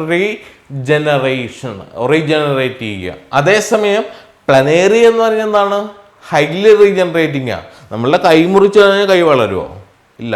പല്ലിയില്ലേ, ലിസാർഡ്, അവിടെയും റീജനറേഷൻ കാണിക്കുക. പക്ഷെ പല്ലിനെ പിടിച്ചൊരു കാലും മുറിച്ച് കളഞ്ഞാൽ ചത്തുപോകും പല്ലി. അതിൻ്റെ വാല് നമ്മൾ മുറിച്ച് കളഞ്ഞാൽ അവിടെയും അതും ചത്തുപോകും. വാല് ആ പല്ല് തന്നെ മുറിച്ചിടണം. ഇല്ല, അത് ഡിഫൻസാണ്. ഏതെങ്കിലും സാധനം അതിനെ ആക്രമിക്കാൻ പറ്റുന്ന സമയത്ത് വാല് മുറിച്ചിട്ട് പല്ല് ഓടിക്കളയും. അപ്പോൾ താഴത്ത് വീഴുന്ന പാലിങ്ങനെ കിടന്ന് പിടയ്ക്കും. അപ്പോൾ പിന്നെ അതിനെ ആക്രമിക്കാൻ വരുന്ന അതിൻ്റെ എനിമി വന്ന് നോക്കും ഈ സാധനമാണെന്ന് ചോദിച്ചിട്ട് പാല് തിന്നിട്ട് അത് രക്ഷപ്പെട്ടോളും, അല്ലെങ്കിൽ അത് പോയിക്കോളും. അതാണ് അതിൻ്റെ ഡിഫൻസ്. അപ്പോൾ റീജനറേഷൻ എന്ന് പറയുന്നത് എന്താണ്? ഇതൊരു റീപ്രൊഡക്റ്റീവ് മെത്തേഡാണ്. അവിടെയും ഹൈലി റീജനറേറ്റിംഗ് എന്ന് പറഞ്ഞിട്ടുള്ള പ്ലനറി പോലെയുള്ള ജീവികളുടെ പ്രത്യേകത എന്താണ്? അവരുടെ ബോഡി പാർട്ട് നഷ്ടപ്പെട്ടു പോയത് എവിടെയാണോ അതിനെ എന്ത് ചെയ്യാൻ പറ്റും? റീജനറേറ്റ് ചെയ്യാനായിട്ടുള്ള കഴിവുണ്ട്. അതാണെന്ത്? എസെക്ഷൽ റീപ്രൊഡക്ഷൻ്റെ പ്രത്യേകത. ഇനി പ്ലാന്റ്സിലും ഉണ്ട്. പ്ലാന്റ്സിന്റെ പ്രത്യേകത എന്ന് പറയുന്നത് ഇപ്പൊ നമ്മള് അതിന്റെ വിത്ത് ഇട്ട് മുളപ്പിക്കുന്ന പ്ലാന്റ്സ് ഉണ്ട് ഇല്ലേ? ഉദാഹരണം ഏതാണ് വിത്തിട്ട് മുളപ്പിക്കുന്നത്? മാവിൻ്റെയൊക്കെ നമ്മൾ പറയില്ലേ, കശുമാവിൻ്റെയൊക്കെ അതിൻ്റെ വിത്ത്, അതിൻ്റെ മാങ്ങേണ്ടി നമ്മൾ പറയും. അത് നമ്മൾ കുടിച്ചിട്ടാൽ അത് മുളച്ചു വരും. അപ്പോൾ അതിനകത്ത് പുതിയ പ്ലാന്റുകളും ഉണ്ടാകും. ഇനി അതല്ലെങ്കിൽ കപ്പ വെക്കുന്ന എങ്ങനെയാണ്? കപ്പയുടെ കായാണോ നമ്മൾ ഇടുക? ഇല്ല. കപ്പയ്ക്ക് കായ ഉണ്ടാകാറുണ്ടോ? കപ്പ പൂക്കുവോ? കപ്പയുടെ പൂ കണ്ടിട്ടുണ്ടോ? അത് നിങ്ങൾ കണ്ടിട്ടുണ്ടോ? കപ്പയുടെ പൂ കണ്ടിട്ടുണ്ടോ? കപ്പ പൂക്കുന്നതിന് മുന്നേ എവിടെയെങ്കിലും കപ്പ പറിച്ച് തിന്നുമല്ലോ അല്ലേ? അല്ലെങ്കിൽ നമ്മൾ കപ്പ വെച്ചിട്ടൊന്നുണ്ട്. അപ്പോൾ കപ്പയ്ക്ക് ആക്ച്വലി അത് ഫ്ലവർ പ്രൊഡ്യൂസ് ചെയ്യും, മനസ്സിലായോ? പക്ഷേ ഫ്ലവർ പ്രൊഡ്യൂസ് ചെയ്യുന്ന എപ്പോഴാണോ അതിനുശേഷം ഇതിൻ്റെ ഈൽഡ് കുറഞ്ഞു പോകും, അതിൻ്റെ വിളവ് കുറഞ്ഞു പോകും. അപ്പോൾ ഫ്ലവർ പ്രൊഡ്യൂസ് ചെയ്യുന്ന ഏത് പ്ലാന്റ് ആണെങ്കിലും അതിന് സീഡ് ഉണ്ടാകും. അത് നോർമലി അങ്ങനെ സംഭവിക്കുന്നതാണ്. അതാണ് flowers are the reproductive part എന്ന് നമുക്ക് പഠിക്കാനുണ്ട്. നമുക്ക് ഫ്ലവറിങ് പ്ലാന്റ്സിനെ കുറിച്ച് പഠിക്കുമ്പോൾ പറയും. അപ്പോൾ റീപ്രൊഡക്ഷനിൽ തന്നെ ഈ പ്ലാന്റ്സിന്റെ പ്രത്യേകത എന്താ പറയുമ്പോൾ അവര് റീപ്രൊഡ്യൂസ് ചെയ്യുന്നത് വെജിറ്റേറ്റീവ് പ്രൊപ്പഗേഷനിലൂടെ ആകാം. എന്ന് പറഞ്ഞാലോ കായിക പ്രജനനം എന്ന് മലയാളത്തിൽ പറയും. എന്താ കായിക പ്രജനനം? സസ്യങ്ങളുടെ കായിക ഭാഗങ്ങളായിട്ടുള്ള ഏതൊക്കെയാണ്? എക്സെപ്റ്റ് ഫ്ലവർ ആൻഡ് സീഡ്, അതൊഴികെയുള്ള മറ്റു ഭാഗങ്ങൾ ഏതൊക്കെ ഉണ്ടാകും? അതിൻ്റെ തണ്ടുണ്ടാവും അല്ലേ, കാണ്ഡം, സ്റ്റെമ്മ്, ചിലപ്പോൾ അതിൻ്റെ റൂട്ട്, വേരുണ്ടാകും, അതിൻ്റെ ലീഫ്. ഇതിൽ നിന്ന് പുതിയ പ്ലാന്റ് പ്രൊഡ്യൂസ് ചെയ്യുന്നതിനെ വിളിക്കുന്ന പേരാണെന്ത്? Vegetative propagation. പക്ഷെ മറ്റൊരു കാര്യം എന്താ പറയുക, ഇപ്പോൾ റോസക്കമ്പ് നമ്മൾ മുറിച്ച് വെക്കാമെന്ന് വിചാരിച്ചോളൂ. റോസക്കമ്പ് നമ്മൾ മുറിച്ച് വെച്ചാൽ മുറിച്ച് വെക്കുന്ന കമ്പ് മാത്രമാണ് അല്ലേ? നമ്മളെല്ലാ ദിവസവും ഊരി നോക്കുമോ? വേര് മുളച്ചിട്ടുണ്ടെന്ന് ഊരി നോക്കാൻ പറ്റുമോ? ഇല്ല. അത് പിടിക്കുകയാണ് എന്നുണ്ടെങ്കിൽ കുറച്ച് നാളുകൾക്ക് ശേഷം ചെറിയ ബഡൊക്കെ വന്ന് അത് നല്ല മുളച്ച് നല്ല ഹെൽത്തി ആയിട്ട് വരും. അപ്പോൾ വളരെ ചെറിയ ഒരു ഭാഗത്ത് നിന്ന് ഒരു പ്ലാന്റിന് എന്ത് ചെയ്യാനുള്ള കഴിവുണ്ട്? അതിൻ്റെ മൊത്തം ഭാഗങ്ങളെ പ്രൊഡ്യൂസ് ചെയ്യാനുള്ള കഴിവുണ്ട്. അപ്പോൾ ആ ഒരു കപ്പാസിറ്റിയെ നമ്മൾ വിളിക്കുന്ന പേരെന്നറിയാമോ? ടോട്ടി പൊട്ടൻസി എന്ന് പറയും. ഇപ്പം നിങ്ങൾ നോക്കണ്ട, നമുക്ക് പിന്നീട് പഠിക്കാം കേട്ടോ. Totipotency is the capacity of plants to regenerate its lost part, അല്ലെങ്കിൽ എല്ലാ പാർട്ടുകളെയും അതിന് റീഗെയിൻ ചെയ്യാനുള്ള കഴിവ്. അപ്പോൾ അങ്ങനെ ചെയ്യാനുള്ള കഴിവ് അതെന്ന് പറയാൻ കാര്യം, ഇപ്പോൾ റോസ കമ്പ് നമ്മൾ വെച്ചാൽ റോസയുടെ കമ്പ് മാത്രമേ വെക്കുന്നുള്ളൂ. കമ്പിൽ നിന്നാണ് റൂട്ട് വരിക അല്ലേ? അതായത് ലീഫ് പ്രൊഡ്യൂസ് ചെയ്യും. അത് ഹെൽത്തി ആയിട്ട് വന്നാൽ അതിനകത്ത് ഫ്ലവർ പ്രൊഡ്യൂസ് ചെയ്യും. ഫ്ലവർ പോയി കഴിഞ്ഞാൽ അതിൻ്റെ സീഡും ഉണ്ടാകും കേട്ടോ റോസിന്. പക്ഷെ സീഡിന് ജനറേറ്റിംഗ് കപ്പാസിറ്റി ഇല്ല, അത് മറ്റൊരു പ്രത്യേകതയാണ്. അപ്പോൾ ഇതാണ് റീപ്രൊഡക്ഷൻ എന്ന് പറയുന്ന process. Reproduction is the capacity of an organism to produce their own young ones. അപ്പം അങ്ങനെ റീപ്രൊഡ്യൂസ് ചെയ്യുന്നെങ്കിൽ സെക്ഷലി ആകാം, എസെക്ഷലി ആകാം. സെക്ഷൽ റീപ്രൊഡ്യൂസ് ചെയ്യുന്ന എങ്ങനെയാണ്? സെക്ഷൽ റീപ്രൊഡക്ഷൻ എന്ന് പറയുന്ന പ്രോസസ്സിൽ മെയില് ഫീമെയില് സെപ്പറേറ്റ് ആകാം, അതല്ലെങ്കിൽ രണ്ടിൻ്റെയും ഫീച്ചറുകൾ ഒന്നിലും വരാം. Male female reproductive organs may be seen in same organism, അതിൽ സംഭവിക്കാം. അതല്ലെങ്കിൽ most of higher forms of animal can seen or exhibit in different individual, 2 ജീവികളിലായിരിക്കും ഇതുപോലുള്ള സാധനങ്ങൾ കാണുന്നത്. അതാണ് റീപ്രൊഡക്ഷൻ. അടുത്തത് എന്താണ്? മെറ്റബോളിസം. ഇത് രണ്ടിനെ കുറിച്ച് നമ്മൾ കേട്ടിട്ടുണ്ട്. ഏതാണ്? ഗ്രോത്ത് ആൻഡ് റീപ്രൊഡക്ഷനെ കുറിച്ച് നമുക്ക് ഏകദേശം അറിയാൻ പറ്റും. പക്ഷെ മെറ്റബോളിസം ഇതെന്താ സംഭവം? മെറ്റബോളിസം എന്താണ് മെറ്റബോളിസം എന്ന് പറഞ്ഞാൽ? മലയാളത്തിൽ പറയുന്നത് ചിലപ്പോൾ കേട്ടിട്ടുണ്ടാവും, ഉപാപചയം എന്ന് കേട്ടിട്ടുണ്ടോ? ഉപാപചയം. Metabolism is the process of making of some chemical substances and their further usage. ഇംഗ്ലീഷിൽ കുറച്ച് കാര്യങ്ങളായിട്ടൊക്കെ പറയാൻ പറ്റും. എന്ന് പറഞ്ഞാൽ എന്താണ്? ചില കെമിക്കൽ സബ്സ്റ്റൻസുകൾ ഫോം ചെയ്യുകയോ അതിൽ നിന്ന് പല പ്രോസസ്സിലൂടെ, പല കെമിക്കൽ റിയാക്ഷൻസിലൂടെ മറ്റു ചില സാധനങ്ങൾ ഉണ്ടാവുകയോ ചെയ്യുന്ന പ്രോസസ്സ്. അത് നമ്മളുടെ ജീവികളിൽ മാത്രമേ കാണൂ, നമ്മളിലല്ല, എല്ലാ ജീവികളിലും മാത്രമേ ഉള്ളൂ ഉപാപചയം. ഇനി എന്താണ് സംഭവം നോക്കാം. നമ്മൾ ഡൈജഷൻ പഠിച്ചില്ല? ഡൈജഷൻ 9ാം ക്ലാസ്സിൽ വിശദമായിട്ട് പഠിച്ചു. ഇനി അടുത്ത ഈ വർഷം തന്നെ ഡൈജഷനെ കുറിച്ച് കുറച്ചുകൂടെ കാര്യങ്ങൾ പഠിക്കാനുണ്ട്. അപ്പോൾ ഡൈജഷൻ എന്ന് പറയുന്ന ആ ഒരു പ്രോസസ്സിൽ എന്താ നടക്കുക? ഇപ്പം ചോറ് തിന്നുന്നത് നമ്മളുടെ പ്രധാനപ്പെട്ട ഭക്ഷണം എന്ന് പറഞ്ഞാൽ ചോറാണ്, അല്ലേ? അപ്പം നമ്മളുടെ പ്രധാനപ്പെട്ട ഭക്ഷണം എന്ന് പറഞ്ഞാൽ ചോറാണ്. ഇപ്പം നമുക്ക് ചോറ് തിന്നുന്നത് എന്തിനാണ്? നമ്മളുടെ വിശപ്പ് കെടാൻ വേണ്ടിയിട്ട് മാത്രമാണോ? അല്ലെങ്കിൽ ആഹാരം കഴിക്കുന്നത് വിശപ്പ് കെടാൻ വേണ്ടിയിട്ട് മാത്രമല്ല, പിന്നെ എന്തിനു വേണ്ടി ഉണ്ട്? നമ്മൾക്ക് കഴിക്കുന്ന ആഹാരത്തിൽ നിന്ന് ചില സാധനങ്ങൾ നമുക്ക് കിട്ടണം. ചോറായിട്ട് തന്നെയാണോ നമ്മുടെ ശരീരത്തിൽ കഴിക്കുക? എന്ത് കറിയാണെങ്കിലും ഒഴിച്ച് കുഴച്ച് മറിച്ച് നമ്മൾ വാരി വിഴുങ്ങും, അല്ലേ? വാരി വിഴുങ്ങി ചവച്ചിട്ട് ഒരു പരുവത്തിലുള്ള ഉള്ളിലേക്ക്, ഇവിടുന്ന് ഇങ്ങോട്ട് പോയി, വായിൽ നിന്ന് ഇങ്ങോട്ട് പോയി കഴിഞ്ഞാൽ എന്താ നടക്കുന്നത് നമുക്ക് അറിയാൻ പറ്റുമോ? അറിയാൻ പറ്റില്ല. അപ്പോൾ അങ്ങനെ ഇവിടുന്ന് ഇങ്ങോട്ട് പോകുന്ന process further it is digestion. Digestion ഉണ്ട്, അതിൽ നിന്ന് അബ്സോർപ്ഷൻ ഉണ്ട്, പിന്നെ അബ്സോർബ് ചെയ്യുന്ന ട്രാൻസ്പോർട്ടേഷൻ ഉണ്ട്, ട്രാൻസ്പോർട്ടേഷനിൽ നിന്ന് പിന്നെന്താണ് അബ്സോർപ്ഷന് ശേഷമുള്ളതിനെ എലിമിനേറ്റ് ചെയ്യണം, അതിനെയാണ് എക്സ്ക്രീഷൻ എന്ന് പറയാം. അപ്പോൾ ഇവിടെ ചോറിൽ നിന്ന് the final product, what is the definition for digestion? Digestion is the process of breaking down of complex food molecule into simpler form. സങ്കീർണ ഘടനയുള്ള ആഹാര തന്മാത്രകൾ വിഭജിച്ച് ലഘുഘടനയുള്ള തന്മാത്രകളായിട്ട് മാറുക. അതാണ് മലയാളം. സങ്കീർണ ഘടന എന്ന് പറഞ്ഞാൽ എന്താണ്?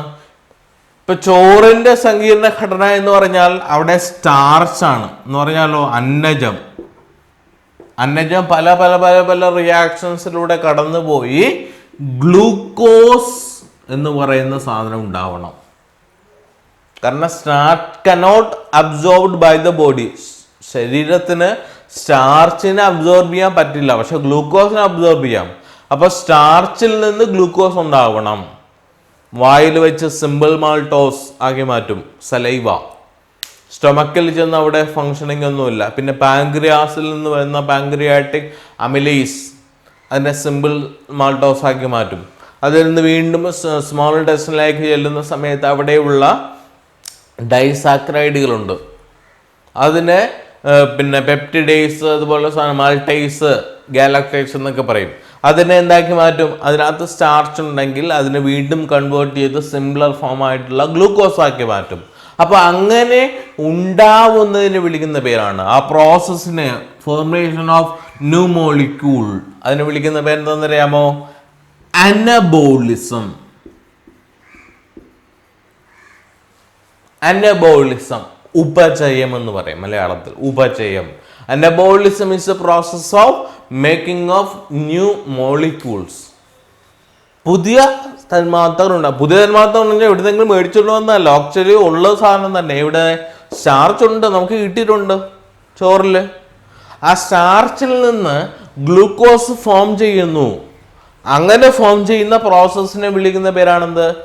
അനബോളിസം. ഇനി അടുത്ത് നോക്കിയോ, ഗ്ലൂക്കോസ് കൺവേർട്ട് ചെയ്യണം. എങ്ങനെ? അതിനാണ് നമ്മൾ റെസ്പയർ ചെയ്യുന്നത്.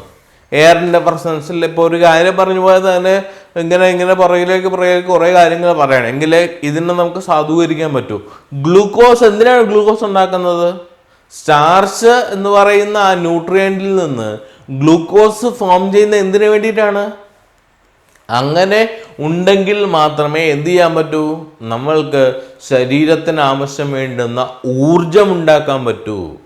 അപ്പൊ ഇതാണ് ഗ്ലൂക്കോസ് ഫോം ചെയ്തത്. എന്തിനാണ് ഗ്ലൂക്കോസ് ഫോം ചെയ്യുന്നത്? എനർജി ഉണ്ടാക്കാൻ. എനർജി കൊടുക്കുന്ന ഗ്ലൂക്കോസ് മാത്രമാണോ? അല്ല. എനർജി കൊടുക്കുന്ന ന്യൂട്രിയൻ്റ് എന്ന് പറഞ്ഞാൽ ഗ്ലൂക്കോസിനെ പോലെ തന്നെ ഫാറ്റും ഉണ്ട്. ഫാറ്റി ആസിഡ്സ് ആൻഡ് ഗ്ലിസറോൾ ആക്കി മാറ്റുന്നു. ഫാറ്റിൽ നിന്ന് ഫാറ്റി ആസിഡും ഗ്ലിസറോളും ഉണ്ടാകുന്ന പ്രോസസ്സാണ് ഇത് അനബോളിസം. അത് ഫോം ചെയ്യുകയാണ്. അപ്പൊ എന്തിനാണ്? അതിൽ നിന്ന് വേണം പിന്നീടുള്ള ന്യൂട്രിയന്റുകൾ പിന്നീട് അടുത്ത പ്രോസസ്സ്. ന്യൂട്രിയൻ്റ് അല്ല, ഇതാണ് ന്യൂട്രിയന്റ്. അപ്പൊ ഇനി അടുത്ത എന്താണ്? ഈ ഗ്ലൂക്കോസ് ഉപയോഗിച്ചുകൊണ്ട് ബോഡി നടത്തുന്ന ചില കാര്യങ്ങളുണ്ട്. ഗ്ലൂക്കോസിൽ നിന്ന് എനർജി ഫോം ചെയ്യണം, മനസ്സിലായി? അപ്പൊ ഗ്ലൂക്കോസ് എന്ത് ചെയ്യണം? ബ്രേക്ക് ഡൗൺ ചെയ്യണം. ഓക്സിജന്റെ പ്രസൻസിൽ ഗ്ലൂക്കോസിനെ ബ്രേക്ക് ഡൗൺ ചെയ്ത് carbon dioxide, water and ATP. എന്താണ്? അപ്പോൾ ഗ്ലൂക്കോസിൽ നിന്ന് carbon dioxide plus water plus energy, അല്ലെങ്കിൽ ATP എന്ന് പറയാം. എന്താ ATP എന്ന് പറഞ്ഞപ്പോ? Adenosine triphosphate. അതാണെന്ത്? ATP. എന്താ ഈ സാധനത്തിന്റെ പ്രത്യേകത? ഇതാണ് എനർജി റിച്ച് മോളിക്യൂൾ. അപ്പൊ എന്താണ്? സ്റ്റാർച്ചിൽ നിന്ന് ഗ്ലൂക്കോസ് ഉണ്ടായി, അതിനെ നമ്മൾ വിളിച്ച പേരാണ് അനബോളിസം. ഇനി ഗ്ലൂക്കോസ് ബ്രേക്ക് ഡൗൺ ചെയ്ത് ഈ സാധനം ഉണ്ടായി, അതിനെ നമ്മൾ വേറൊരു പേര് പറയും. എന്താണെന്നറിയാമോ? That is termed as catabolism. Anabolism and catabolism. അപ്പോൾ ഫോം ചെയ്ത മോളിക്യൂളിൽ നിന്ന് വേറെ ചില സാധനങ്ങൾ, ശരീരത്തിന് ആവശ്യം വേണ്ട ചില സാധനങ്ങൾ ഡിവൈഡ് ചെയ്തു വന്നു, അതിനെ വിളിക്കുന്ന പേരാണ് കാറ്റബോളിസം. അപ്പൊ ഇതിനെ രണ്ടിനെയും കൂടെ വിളിച്ച പേരാണ് ഈ സാധനം. ഏതാണ്? മെറ്റബോളിസം. ഉപചയം. അതാണ് നമ്മൾ പറഞ്ഞ ഗ്ലൂക്കോസ് ഫോം ചെയ്തത്. ഫോം ചെയ്തതിൽ നിന്ന് വേറെ ചില സാധനങ്ങൾ ഉണ്ടായി, അതിനെ വിളിക്കുന്ന പേരാണ് അപചയം. Anabolism and catabolism constituting metabolism. നമ്മളുടെ ശരീരത്തിൽ നടക്കുന്ന പ്രോസസ്സാണ്. നമ്മളുടെ ശരീരത്തിൽ നല്ല ജീവികളിൽ നടക്കുന്ന എനർജി ഫോം ചെയ്യുന്നത് ഈ സാധനം മെറ്റബോളിക് പ്രോസസ്സാണ്. മെറ്റബോളിക് റേറ്റ് കൂടണം, ഊർജത്തിൻ്റെ ഉൽപ്പാദനം കൂടുക എന്ന് പറയും. എന്ന് പറഞ്ഞാൽ ഊർജം ഉൽപ്പാദിപ്പിക്കുന്ന പല പല കാര്യങ്ങളുണ്ട്. ഇപ്പോൾ ബാക്ടീരിയയുടെ കേസ് നമ്മൾ പറയുമ്പോൾ അവിടെയും പറയും ഊർജ ഉൽപ്പാദനം ഫോട്ടോസിന്തസിലൂടെ ലഭിക്കുന്നുണ്ട്. ഇപ്പോൾ രോഗങ്ങൾ ഉണ്ടാക്കുന്ന ബാക്ടീരിയ, ആക്ച്വലി ആ ബാക്ടീരിയ നേരെ ഉള്ളിലേക്ക് കടന്ന രോഗം ഉണ്ടാവില്ല. നമ്മളുടെ ശരീരത്തിൽ വെച്ചിട്ട് അത് എനർജി പ്രൊഡ്യൂസ് ചെയ്യണം, അതിന് വളരാൻ വേണ്ടുന്ന സാധനം ഉണ്ടാകും. ആ എനർജി പ്രൊഡ്യൂസ് ചെയ്യുന്ന പ്രോസസ്സിലൂടെ പുറത്തേക്ക് കളയുന്ന സാധനം ടോക്സിനാണ്. അതാണ് കുഴപ്പം. ആ ടോക്സിൻ നമ്മളുടെ ശരീരത്തിൽ വന്നാൽ എന്ത് ചെയ്യും? അതിനെ റെസിസ്റ്റ് ചെയ്യുക ബോഡി. അപ്പോഴാണ് ചൂട് കൂടുക, അത്തരത്തിലുള്ള പ്രോസസ്സുകൾ ഉണ്ടാകുന്നത്. അപ്പോൾ മെറ്റബോളിസം എന്ന് പറഞ്ഞാൽ എന്താണ്? Anabolism and catabolism constituting metabolism. That is the one of the characteristic feature of ആരാണ്? ലിവിങ് തിങ്, ജീവനുള്ളവരുടെ പ്രത്യേകതയാണ്. ഇനി അടുത്ത എന്താണ്? കോൺഷ്യസ്നസ്. അതൊരു സാധനമാണ് അല്ലേ? കോൺഷ്യസ്നസ്. എന്താണ് കോൺഷ്യസ്നസ്? മലയാളത്തിൽ മീനിങ് എന്താണ്? ബോധം അല്ലേ? ആക്ച്വലി ആ ഒരു മീനിങ് ആയിട്ടല്ല നമുക്ക് ഇതിനെ പറയാൻ പറ്റുക. Consciousness, that is the response to the stimuli. ഡാമൊന്നും കേട്ട് മേടിച്ചു പോകണ്ട കേട്ടോ, ഇത് നമ്മൾ പഠിച്ചിട്ടുണ്ട് 10ാം ക്ലാസ്സിൽ. റെസ്പോൺസ് ടു ദ സ്റ്റിമുലൈ ഓർമ്മയുണ്ടോ? Stimulus response theory. ഇപ്പൊ കണ്ണിലേക്ക് എന്തെങ്കിലും സാധനം എറിയുന്ന പോലെ നമ്മൾ പെട്ടെന്ന് എന്ത് ചെയ്യും? കണ്ണടച്ചോളെ. അതാണ് റെസ്പോൺസ്. എറിയുക എന്ന് പറയുന്ന പേരാണ് അതിനെ, അല്ലെങ്കിൽ അതിനെ വരുന്നതിനെ വിളിക്കുന്ന പേരാണ്, പറയുന്നതാണ് സ്റ്റിമുലൈ വരുന്നത്. അപ്പോൾ അതിനനുസരിച്ച് സ്റ്റിമുലസ് വരുമ്പോൾ അതിനനുസരിച്ച് റെസ്പോണ്ട് ചെയ്യാനുള്ള കഴിവ് ആർക്ക് മാത്രമേ ഉള്ളൂ? ജീവികൾക്ക് മാത്രമേ ഉള്ളൂ. എല്ലാവരും കാണിക്കുന്നതാണ്. പട്ടി നമ്മളെ കടിക്കാൻ ഓടിച്ചില്ല, നമ്മൾ ഓടും. അത് റെസ്പോൺസാണ്. ഓടും അല്ലേ? ഒറ്റയ്ക്ക് രാത്രി നടന്നു പോകുമ്പോൾ പുറയിലൊരു തേങ്ങ വീണാൽ 2 തരത്തിലാണ്. ചില ആൾക്കാർ തേങ്ങ വീഴുമ്പോൾ അതിനോടൊപ്പം തന്നെ വീഴും.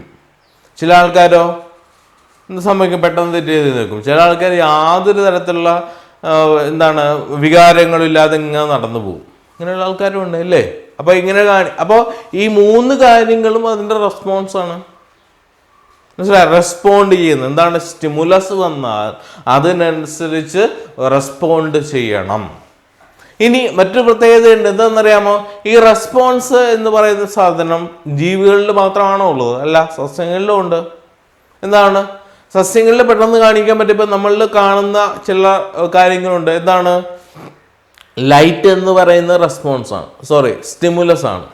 അതിനനുസരിച്ചോ അനുകൂലമായോ പ്രതികൂലമായോ സസ്യഭാഗങ്ങൾ വളരും. എന്താണ്?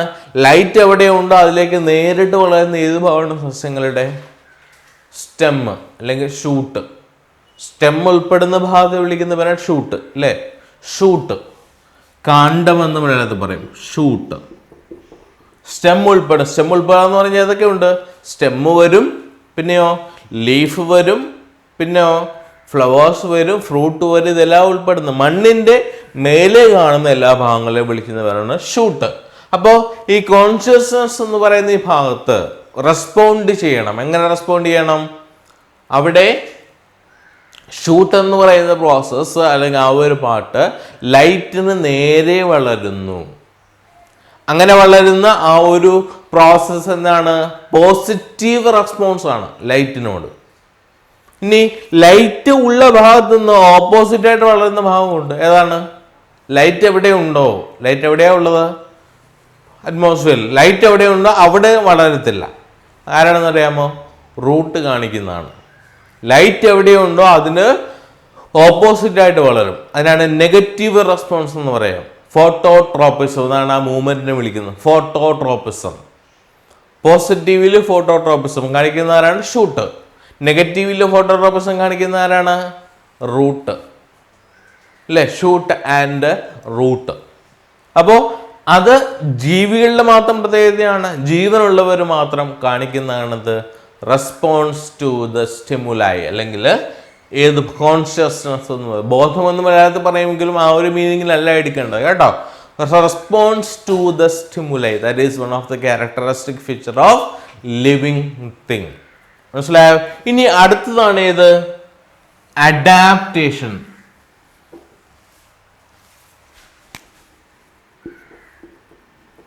അഡാപ്റ്റേഷൻ എന്താണ്? അഡാപ്റ്റേഷൻ്റെ പ്രത്യേകത എന്താണ്? അഡാപ്റ്റേഷൻ എന്ന് പറഞ്ഞാൽ അഡാപ്റ്റഡ് ആണെന്ന് പറയും. എന്താണ് അഡാപ്റ്റഡ് എന്ന് പറഞ്ഞാൽ? ഇപ്പൊ നമ്മൾ we are living to adapt in എവിടെ? ഏത് മീഡിയത്തിലാണ്? അക്വാട്ടിക് ആണോ? അല്ല, ടെറസ്ട്രിയൽ ആയിട്ടുള്ള ആനിമൽസ് ആണ്. In terrestrial also. ടെറസ്ട്രിയൽ എന്ന് പറഞ്ഞാൽ കരയിൽ ജീവിക്കാൻ പറ്റുന്നതാണ്. കരയിൽ ജീവിക്കുക എന്ന് പറയുമ്പോൾ തന്നെ we cannot live in high altitudes. High ഓൾട്ടിറ്റ്യൂഡ്സിൽ ഇപ്പം നോർമൽ പെട്ടെന്നിട്ട് നമ്മൾ ഇവിടുന്ന് നേരെ നാളെ മുതൽ ഹിമാലയത്തിൻ്റെ മേലെ പോയി താമസിക്കാൻ പറ്റിയ അത്തുപോകും നമ്മൾ അല്ലേ? അല്ലെങ്കിൽ ഉയരമുള്ള സ്ഥലങ്ങൾ നമുക്ക് പെട്ടെന്ന് മനസ്സിലാകുന്ന താല്പര്യം. നമ്മൾ ടൂർ പോകത്തില്ലേ? മൂന്നാറിലേക്കൊക്കെ ടൂർ പോകും. ഇവിടെ താമസിക്കുന്ന നമ്മൾ മൂന്നാറിൽ ടൂർ പോയിട്ട് ആ രാജമല അതുപോലുള്ള സാധനങ്ങളൊക്കെ പരുന്തുംപാറയൊക്കെ കയറിയിട്ട് അവിടെ മേലെ ചെന്ന് കഴിഞ്ഞാൽ നമുക്ക് കുറച്ച് പെട്ടെന്ന് കിതക്കും. വണ്ടിയിൽ പോയാൽ പോലും ബ്രീത്തിങ് പ്രോബ്ലം ഉണ്ടാകും. നമ്മൾ ശ്രദ്ധിച്ചാൽ മനസ്സിലാവും. അതിനെ വിളിക്കുന്ന പേരാണ് ഓൾട്ടിറ്റ്യൂഡ് സിക്നസ്. കാരണം ഓൾട്ടിറ്റ്യൂഡ് അവിടെ കൂടുതലാണ്. ഉയരം കൂടുന്തോറും മർദ്ദവ്യത്യാസം. മനസ്സിലായോ? മർദ്ദം കൂടിപ്പോൾ ഹിമാലയത്തിലേക്ക് കയറുന്ന ആൾക്കാർ നോർമലി നല്ല അതിനനുസരിച്ചുള്ള ഡ്രസ്സൊന്നും ഇടാതെയാണ് ഹിമാലയം കയറുന്നത് എങ്കിൽ കുറച്ച് കഴിയുമ്പോഴത്തേക്ക് നമ്മൾ ഷർട്ടും പാൻറ്റും ഒക്കെ ഇട്ടുകൊണ്ട് ഹിമാലയം കയറുന്ന വിചാരിച്ചോളൂ, നല്ല രസമായിരിക്കും. എന്ത് പറ്റിപ്പോവും?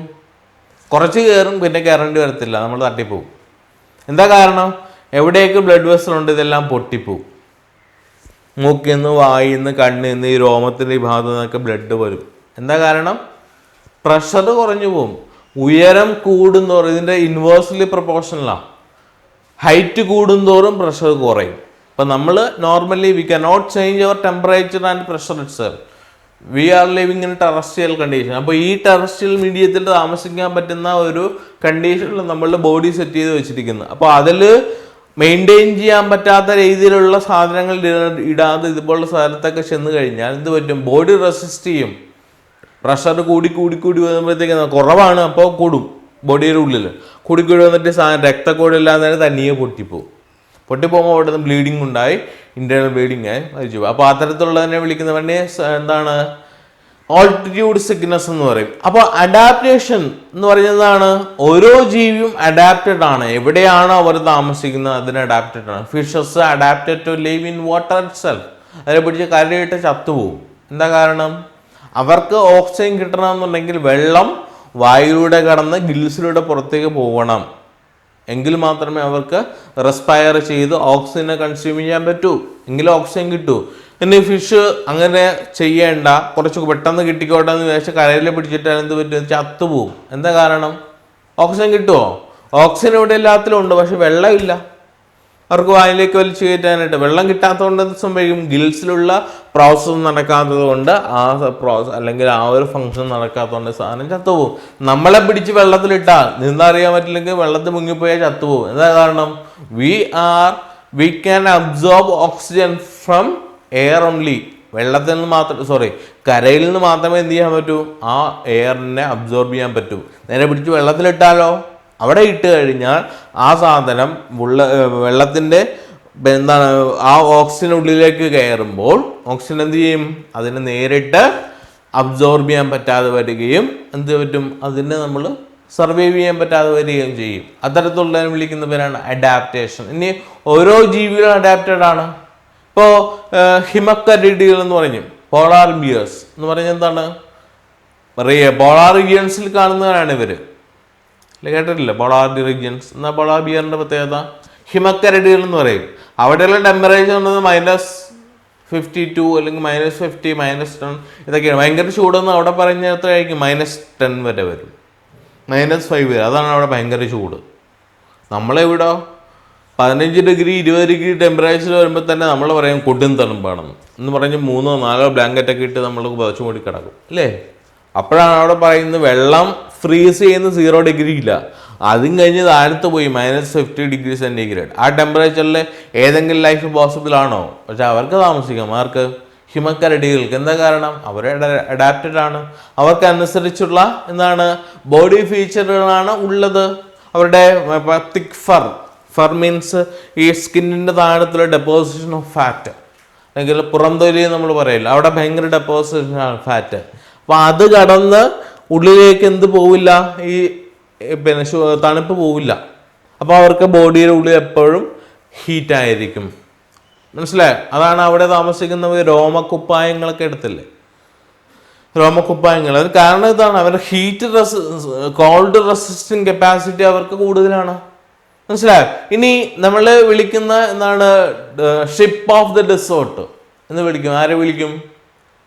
ആരെ വിളിക്കുക? നമ്മളുടെ ക്യാമലിനെ. എന്താ കാരണം ക്യാമലിനെ? ഇപ്പം നമ്മൾ രാജസ്ഥാന ഥാർ മരുഭൂമിയോ ആഫ്രിക്കയിലെ സഹാറ മരുഭൂമിയിൽ നമ്മൾ പോയിട്ട് അവിടെ നാളെ മുതൽ നമുക്ക് അവിടെ സ്ഥലമൊക്കെ ഇങ്ങനെ കിലോമീറ്ററുകളോളം രൂപതരത്തിൽ ഇങ്ങനെ കിടക്കുക. അപ്പം നമുക്കവിടെ ഒരു 5 ഏക്കർ സ്ഥലത്ത് നല്ലൊരു വീടൊക്കെ വെച്ച് അവിടെ താമസിക്കാൻ പറ്റുമെന്ന് വെച്ചാൽ പോസിബിൾ ആണോ?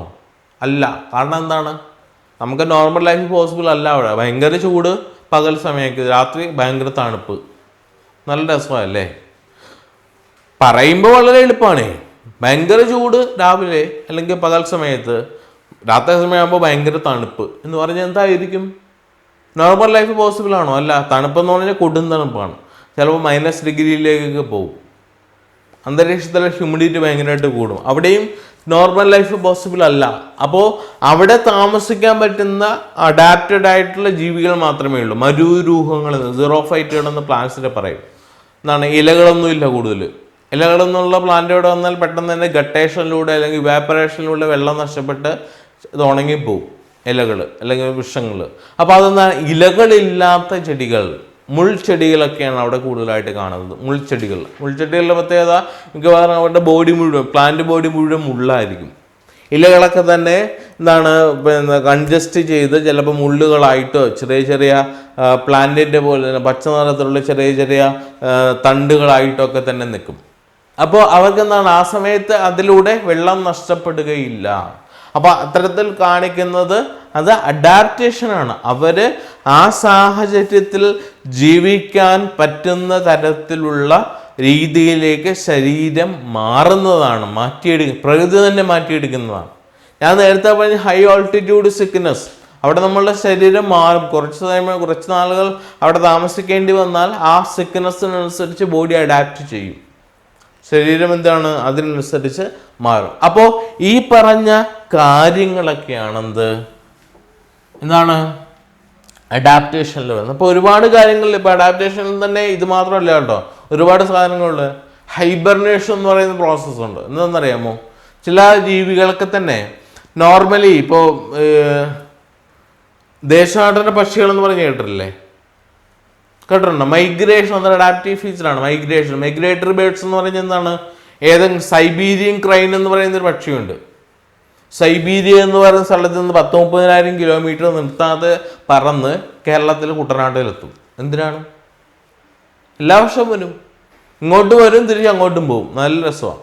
അടുത്ത വർഷം ഇതേ സമയത്ത് പക്ഷി അത്തില്ലെങ്കിൽ തിരിച്ച് ഇവിടെ വരും, തിരിച്ച് അങ്ങോട്ട് പോകും. ഒരു സ്ഥലത്ത് ഒരു സമയത്ത് സംഭവിക്കുന്നതാണ്. അത് അഡാപ്റ്റേഷനാണ് എന്ന് പറയുന്നതാണ്. അതിന് അഡാപ്റ്റേഷൻ്റെ മറ്റൊരു ടൈം ഉപയോഗിക്കുന്നത് മൈഗ്രേഷൻ, ദേശാന്തര ഗമനം. എന്തിനാണ്?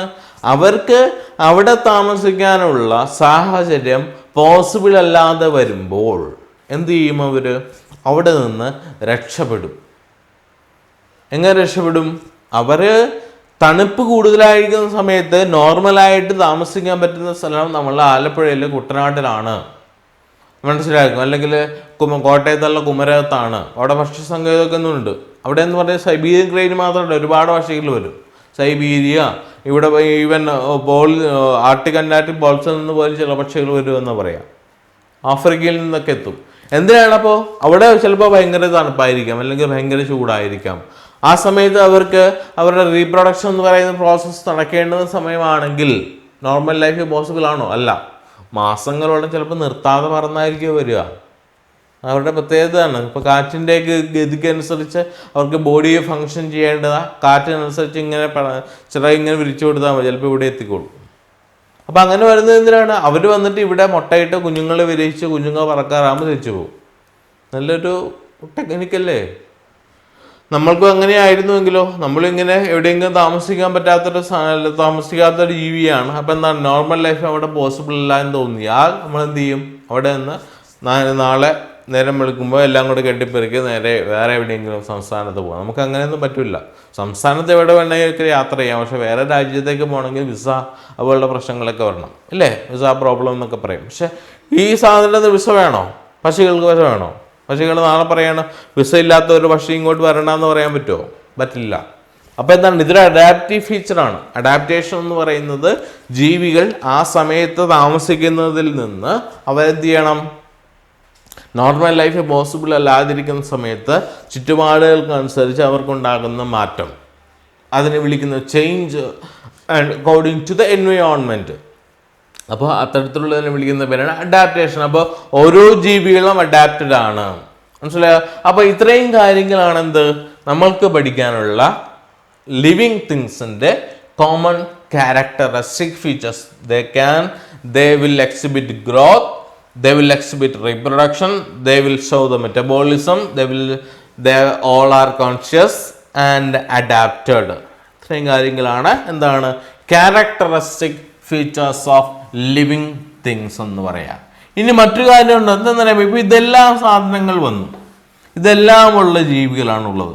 ഇനി ജീവികളെ നമുക്ക് ഇനി അടുത്ത കാര്യം പഠിക്കാനുള്ളതാണ് എന്ത്? നെയ്മിങ്. നെയ്മിങ്ങിനെ നമ്മൾ ബയോളജിക്കലി നമ്മൾ വിളിക്കുന്നത് നെയ്മിങ് എന്നല്ല, നോമൻ ക്ലേച്ചർ അല്ലേ? അത് നല്ല കാര്യമാണല്ലോ. നമ്മൾ നൂലുകെട്ട് എന്നൊക്കെ പറയും അല്ലേ? അപ്പോൾ നാളെ മുതൽ പറയാം നോമൻ ക്ലേച്ചർ എന്ന് പറയാം. കുട്ടിയുടെ നോമൻ ക്ലേച്ചർ ആണ് എന്ന് പറയാൻ പറ്റുമോ? പറയുന്നതുകൊണ്ട് തെറ്റൊന്നുമില്ല കേട്ടോ. നമ്മൾ ബയോളജിക്കലി പറയുന്നതാണ് എന്ത്? Nomenclature. That is the giving name of living thing. അതെങ്ങനെയാണ് പേര് കൊടുക്കുക? എന്തിനാണ് അങ്ങനെ പേര് കൊടുക്കുന്നത്? നല്ലൊരു കാര്യമല്ലേ അല്ലേ? ഇപ്പോൾ ഉദാഹരണത്തിന് ഇപ്പം വലിയ എലിയെ വിളിക്കുന്ന പേരാണ് നമ്മൾ മൂഷികൾ എന്നൊക്കെ പറയും അല്ലേ? മൂഷികൾ എന്നല്ലേ അല്ലേ പറയുക? ഇനി കുറച്ചുകൂടെ അങ്ങോട്ട് പോയെന്നാൽ വലിയ എലി എന്ന് പറയുന്നുണ്ട്, പെരിച്ചാഴി എന്ന് പറയുന്നുണ്ട്, മനസ്സിലായോ? പെരിച്ചാഴി പണ്ടൊക്കെ സാധനത്തിന് ചുട്ട് തിന്നുമായിരുന്നു. പ്ലേഗ് വന്നു കഴിഞ്ഞപ്പോൾ അത് തിന്നില്ല. പക്ഷെ എങ്കിലും നാഗാലാൻഡിൽ കഴിക്കുന്നുണ്ട്. നാഗാലാൻഡ് ചൈനക്കാരൊക്കെ ഇത് അങ്ങനെ കൊത്തിക്കൊണ്ട് പറക്കും എലി. അവർക്ക് പ്രിയപ്പെട്ട ഭക്ഷണമാണ്. അപ്പോൾ ഈ ഞാൻ പറഞ്ഞത് അതിൻ്റെ ഇറച്ചിദിനങ്ങളുടെ കാര്യമൊന്നുമല്ല. ആ ജീവിയുടെ പേര് എന്നാണ്. ഒരു സ്ഥലത്ത് തന്നെ പല പല റീജിയൻസിലേക്ക് പോയപ്പോൾ തന്നെ പല പേരുകൾ വന്നു അല്ലേ? ഇല്ലേ? ഇപ്പോൾ നമ്മളുടെ നെല്ല് അല്ലെങ്കിൽ അതിനകത്ത് നിന്ന് വരുന്ന അരിക്ക് ഇംഗ്ലീഷിൽ റൈസ് എന്ന് പറയും. പിന്നെ അതേസമയം മലയാളത്തിൽ അരി എന്ന് പറഞ്ഞു. ഹിന്ദിയിലേക്ക് പോയെന്നാൽ ചാവൽ എന്ന് പറയുന്നു അല്ലേ? ചാവൽ എന്ന് പറയും. മറാഠിയിൽ അത് ഏകദേശം അതേപോലെ മീനിങ് വരും. പിന്നെ തമിഴിൽ, ഗുജറാത്തിൽ എല്ലാത്തിനും തന്നെ ഒരേ സാധനത്തിന് പല പേരുകളായി. ഇപ്പോൾ 28 സംസ്ഥാനങ്ങളിലും 28 പേരുകളാണെങ്കിൽ ഒരേ സാധനത്തിന് പല പേരുകൾ വരുമ്പോൾ ആ ഒരു പ്രശ്നം സംഭവിച്ചു ഇല്ലേ? അത് ഇന്ത്യയിലെ കാര്യം. ഇതേ സാധനത്തും കൊണ്ട് നമ്മൾ വേറെ ഏതെങ്കിലും രാജ്യത്ത് പോയാലോ അവിടെ ചിലപ്പോൾ വേറെ പേരായിരിക്കും. നമ്മളിവിടെ ഇപ്പോൾ ഇങ്ങനെ ചെയ്യുന്നത് എന്താണ്? ഇപ്പോൾ വിക്ടറി അല്ലെങ്കിൽ it will done or it is done എന്ന് നമ്മൾ പറയും. ഇതും പറഞ്ഞുകൊണ്ട് നമ്മൾ വേറെ ഏതെങ്കിലും രാജ്യത്ത് പോയി അവിടെ ആഫ്രിക്കയിൽ ചെന്ന് കാണിച്ച് ചിലപ്പോൾ അത് അടി കിട്ടും. അവിടെ ചിലപ്പോൾ അത് എന്താണ് അവരവരുടെ എലിമിറ്റി കാണിക്കാനായിട്ട് വരികയോ അല്ലെങ്കിൽ അവിടെ അവർ ചീത്ത പറയുന്നതിനുള്ളൊരു എക്സ്പ്രഷൻ ആയിരിക്കും ഇത്. മനസ്സിലായി? അപ്പോൾ പല പല രാജ്യത്തും അത് ബോഡി എന്താണ് നമ്മൾ കാണുന്നത്. പക്ഷെ അതല്ല, പേരിൽ തന്നെ ഒരു ജീവിക്ക് പല പേരുകളുണ്ടാവാം. ജീവി ഒന്ന് തന്നെ പക്ഷെ പല പേരിൽ അറിയപ്പെടും. അപ്പം എന്താണ് ഈ ഒരു പ്രശ്നം പരിഹരിക്കുന്നതിന് വേണ്ടിയിട്ട് എന്ത് ചെയ്തിട്ടുണ്ട്? നമ്മൾ യൂണിവേഴ്സലി അക്സെപ്റ്റബിൾ ആയിട്ടുള്ള എന്ന് പറഞ്ഞാൽ ലോകത്ത് മുഴുവൻ എന്ത് ചെയ്തിട്ടുള്ളതാണ്? അംഗീകരിക്കപ്പെട്ടിട്ടുള്ള ചില സിസ്റ്റംസ് ഉണ്ട്. മനസ്സിലായോ? അപ്പോൾ അങ്ങനെ അംഗീകരിക്കപ്പെട്ടിട്ടുള്ള ആ ഒരു സിസ്റ്റം ഓഫ് നെയിമിങ്, പേര് കൊടുക്കുന്നതിനെ വിളിക്കുന്ന പേരാണത്, അല്ലെങ്കിൽ ആ ഒരു പ്രോസസ്സിനെ വിളിക്കുന്ന പേരാണത് നോമൻക്ലേച്ചർ. ഇപ്പോൾ നമ്മൾ അക്സെപ്റ്റ് ചെയ്തിട്ടുള്ള എല്ലാവരാലും അംഗീകരിക്കപ്പെട്ടിട്ടുള്ള നോമൻക്ലേച്ചറിനെ നമ്മൾ വിളിക്കുന്ന പേരെന്നറിയാമോ? Binomial nomenclature. Binomial nomenclature. ഇത് കേട്ടോ? എന്താ ബൈനോമിയൽ നോമൻക്ലേച്ചർ എന്ന് പറഞ്ഞാൽ? പേരിൽ തന്നെയുണ്ട്. നമ്മൾ നേരത്തെ പറഞ്ഞു ബൈനോമിയൽ എന്ന് പറഞ്ഞാലോ 2 ഭാഗങ്ങളുണ്ട്. ഒരു പേരിനാണ് കേട്ടോ, ഒരു പേരിന് 2 ഭാഗങ്ങളുണ്ട്. അപ്പോൾ അത്തരത്തിലുള്ള ആ ഒരു system of naming was put forward by Carl Linnaeus. എവിടെയാണ് കോൾ ലിനേയസ്? നമ്മൾ നേരത്തെ പഠിച്ചോ കോൾ ലിനേയസിനെ? ബോട്ടണിയിൽ പഠിച്ചു, ഓർമ്മയുണ്ടോ? 2 kingdom classification proposed by Linnaeus. ആ ലിനേയസ് തന്നെ കൊണ്ടുവന്ന ഒരു നെയിമിംഗ് പ്രോസസ്സിനെ വിളിക്കുന്ന പേരാണെന്ത്? ബൈനോമിയൽ നോമൻക്ലേച്ചർ എന്ന് പറഞ്ഞാൽ എന്താണ്? ഒരു ജീവിക്ക് അല്ലെങ്കിൽ ഒരു സാധനത്തിന് പേര് കൊടുക്കുമ്പോൾ യൂണിവേഴ്സലി അക്സെപ്റ്റബിൾ ആയിട്ടുള്ള ഒരു സിസ്റ്റം ഓഫ് റൂൾസ് ഉണ്ട്. അതിനെക്കുറിച്ച് നമ്മൾ പറയും. അപ്പോൾ ആ ഒരു സിസ്റ്റത്തെ വിളിക്കുന്ന പേരാണെന്ത്? Binomial nomenclature was put forward by Carl Linnaeus. Carolus Linnaeus എന്നാണ് ടെക്സ്റ്റ് ബുക്കിൽ അതിൻ്റെ സ്പെല്ലിംഗ് ഒക്കെ വരിക കേട്ടോ. അപ്പോൾ എന്താണ് ആ ഒരു പ്രോസസ്സിനെ വിളിക്കുന്ന പേരാണ് ബൈനോമിയൽ നോമൻക്ലേച്ചർ. അപ്പോൾ ഈ ബൈനോമിയൽ നോമൻക്ലേച്ചർ കൊണ്ട് എന്ത് ചെയ്യുന്നത്? എന്താണ് സംഭവിക്കുക? ആദ്യം നമ്മൾ ഒരു സാധനത്തിനെ കണ്ടെത്തണം. കണ്ടെത്തിയതിന് ശേഷം എന്ത് ചെയ്യണം? അതിനെ തിരിച്ചറിയണം. ഐഡന്റിഫൈ ചെയ്തതിന് ശേഷമാണ് അതിനെ പേര് കൊടുക്കേണ്ടത്, നോമൻക്ലേച്ചർ ചെയ്യേണ്ടത്. നോമൻക്ലേച്ചർ ചെയ്തതിന് ശേഷം എന്ത് ചെയ്യണം? ഇതിനെ ഗ്രൂപ്പ് ചെയ്യണം. അപ്പൊ ഇത്രയും കാര്യങ്ങൾ നടത്തണം. അതാണ് ഞാൻ പറഞ്ഞത്. ഇപ്പൊ നെല്ല് എന്ന് പറയുന്ന സാധനത്തിന് അരി എന്ന് പറയുന്നത്, നമ്മൾ ആഫ്രിക്കയിൽ പോയി അരി എന്ന് പറഞ്ഞാൽ അവരുടെ ഭാഷയും ചിലപ്പോൾ വേറെ ഏതെങ്കിലും സാധനമായിരിക്കും. നമ്മുടെ തേന്മാവിൻ കുമ്പത്ത് പറയുന്ന സിനിമയിൽ മോഹൻലാൽ പോയിട്ട് എന്താണ് ആ ഒരു കഥാപാത്രം പറയുന്ന എന്താ ചില തമാശകളൊക്കെ ഇല്ലേ? അവിടെ ചെന്നിട്ട് കടയിൽ ചെന്നിട്ട് പറഞ്ഞു വിടുന്ന സാധനം മേടിച്ചു വരുമ്പോൾ അവർ അടി കൊടുത്തു വിടും. കാരണം എന്താണ്? ആ ഒരു സാധനം എന്ന് പറയുന്നത് വേറെ പലതുമാണ്. ഇത് തന്നെയാണ് നമ്മളുടെ ഈ ജീവികളുടെ കേസിൽ അല്ലെങ്കിൽ ജീവികളുടെ കേസിലുള്ള പ്ലാന്റ്സിന്റെ കേസിൽ സംഭവിക്കുക. അപ്പോൾ അത് മാറ്റുന്നതിന് വേണ്ടിയിട്ട്, അത് ഒഴിവാക്കുന്നതിന് വേണ്ടിയിട്ട് യൂണിവേഴ്സലി അക്സെപ്റ്റ് ചെയ്തിരിക്കുന്ന ആ ഒരു സിസ്റ്റത്തെ വിളിക്കുന്ന പേരാണ് ബൈനോമിയൽ നോമൻക്ലേച്ചർ. അപ്പോൾ അതനുസരിച്ച് ICBN-ഉം ICZ-നും എന്ന് പറയുന്ന രണ്ട് സംഘടനകളാണ് എന്ത് ചെയ്തിരിക്കുന്നത്, പേര് കൊടുക്കുന്നതിന് റെസ്പോൺസിബിൾ ആയിട്ടുള്ള. എന്താണ് ICBN? International code for botanical nomenclature. എന്താണ് international code for botanical nomenclature? ഇതൊരു സംഘടനയാണ് കേട്ടോ. അപ്പൊ എന്താണിത്? International code for botanical nomenclature. അപ്പൊ ഇത് പറയുമ്പോൾ എന്ത് സംഭവിക്കും? ബൊട്ടാണിക്കൽ നോമൻക്ലേച്ചർ എന്ന് പറഞ്ഞാലോ, സസ്യങ്ങളെ കണ്ടെത്തി കഴിഞ്ഞാൽ അവർക്ക് പേര് നൽകേണ്ടത് ആരാണ്? ICBN എന്ന് പറയുന്ന ഈ സംഘടനയാണ്. അപ്പൊ എന്താണ് international code for botanical nomenclature. അവർക്ക് എന്ത് ചെയ്യണം? അവരെ അറിയിച്ചു കഴിഞ്ഞാൽ അവർ പറയുന്നതനുസരിച്ചിട്ടുള്ള ഒരു ടെക്നിക്കിലൂടെ ആ ഒരു നെയിമിംഗ് പ്രോസസ് കംപ്ലീറ്റ് ചെയ്യണം. അതിനെ വിളിക്കുന്ന പേരാണ് ICBN. ഇനി ICZ എന്ന് പറഞ്ഞാലോ, ICZ എന്ന് പറഞ്ഞാലോ ഇന്റർനാഷണൽ, അത് അന്തർദേശീയമാണ് കേട്ടോ, നമ്മളുടെ രാജ്യത്ത് മാത്രമല്ല. International code for zoological nomenclature. International code for zoological nomenclature. അപ്പൊ ഇതെന്തായിരിക്കും? ജീവികളെ പേര് കൊടുക്കണം. അപ്പൊ നമ്മൾ എന്താണ്, ഒരു ജീവിയെ ഐഡന്റിഫൈ ചെയ്തു, അതിനുശേഷം അതിനെ തിരിച്ചറിഞ്ഞു കഴിഞ്ഞാൽ അടുത്ത പ്രോസസ് എന്ന് പറഞ്ഞാൽ എന്താണ്? അതിന് പേര് കൊടുക്കുക. അപ്പൊ ഇനി എന്താണ് നമ്മൾ പറഞ്ഞെന്താണ്? ബൈനോമിയൽ നോമൻക്ലേച്ചർ ആണ്. ഒരു ജീവിക്ക് രണ്ട് ഭാഗങ്ങളുണ്ട്, രണ്ട് പോർഷൻസ്, രണ്ട് ഭാഗങ്ങളായിട്ടാണ് എന്ത് ആ ജീവിയുടെ പേര് പറയുക. മനസ്സിലായോ? ഇപ്പോ നമ്മളുടെ പേര് നമ്മൾ കോമൺ ആയിട്ട് പറയും. നമ്മളുടെ പേരെന്ന് പറയുന്നത് നമ്മളെ ഐഡന്റിഫൈ ചെയ്യുന്നതല്ല. മനുഷ്യനെ നമ്മൾ പറയുന്നത് എന്താണ്? മാൻ എന്ന്. മനുഷ്യൻ എന്ന് മലയാളത്തിൽ പറയും, മാൻ എന്ന്, അല്ലെങ്കിൽ മാൻ എന്ന് ഇംഗ്ലീഷിൽ വിളിക്കും. എന്താണ് പിന്നെ ഹിന്ദിയിൽ പറയുമ്പോൾ ആദ്മി എന്ന് പറയും. അങ്ങനെയല്ലേ? 3 ഭാഷകളായപ്പോൾ 3 പേരുകളായി. ഇത് തന്നെ ചിലപ്പോൾ ജാപ്പനീസിലെ വേറെന്തെങ്കിലും ആയിരിക്കും. അപ്പോഴെന്താണ് ഈ ഒരു പ്രശ്നം സംഭവിക്കും. അപ്പൊ അതുകൊണ്ട് നമ്മളെ പറയുന്നത് എന്താണെന്ന് അറിയാമോ? Homo sapiens. നോക്കി എന്താ ഞാൻ ചെയ്തത്? ഹോമോ സാപ്പിയൻസ് എന്ന് ലോകത്ത് എവിടെ പോയി പറഞ്ഞാലും നമ്മൾ പറഞ്ഞ മാൻ, ആദ്മി, മനുഷ്യൻ, ഇതാണ്. എന്താണ് സംഭവം? ഇത് ഹോമോ സാപ്പിയൻസ്, അതാണ് സംഭവം. ഇത് ബൈനോമിയൽ നോമൻക്ലേച്ചർ ആണ്. മനുഷ്യന് പേര് കൊടുത്തിരിക്കുന്നതാണിത്. ഇതിനാണ് ഇത് സയന്റിഫിക് നെയിം, ശാസ്ത്രീയ നാമം എന്ന് പറയും. മാംഗോ, മഞ്ജിഫറ ഇൻഡിക. എന്താണ്? മഞ്ജിഫറ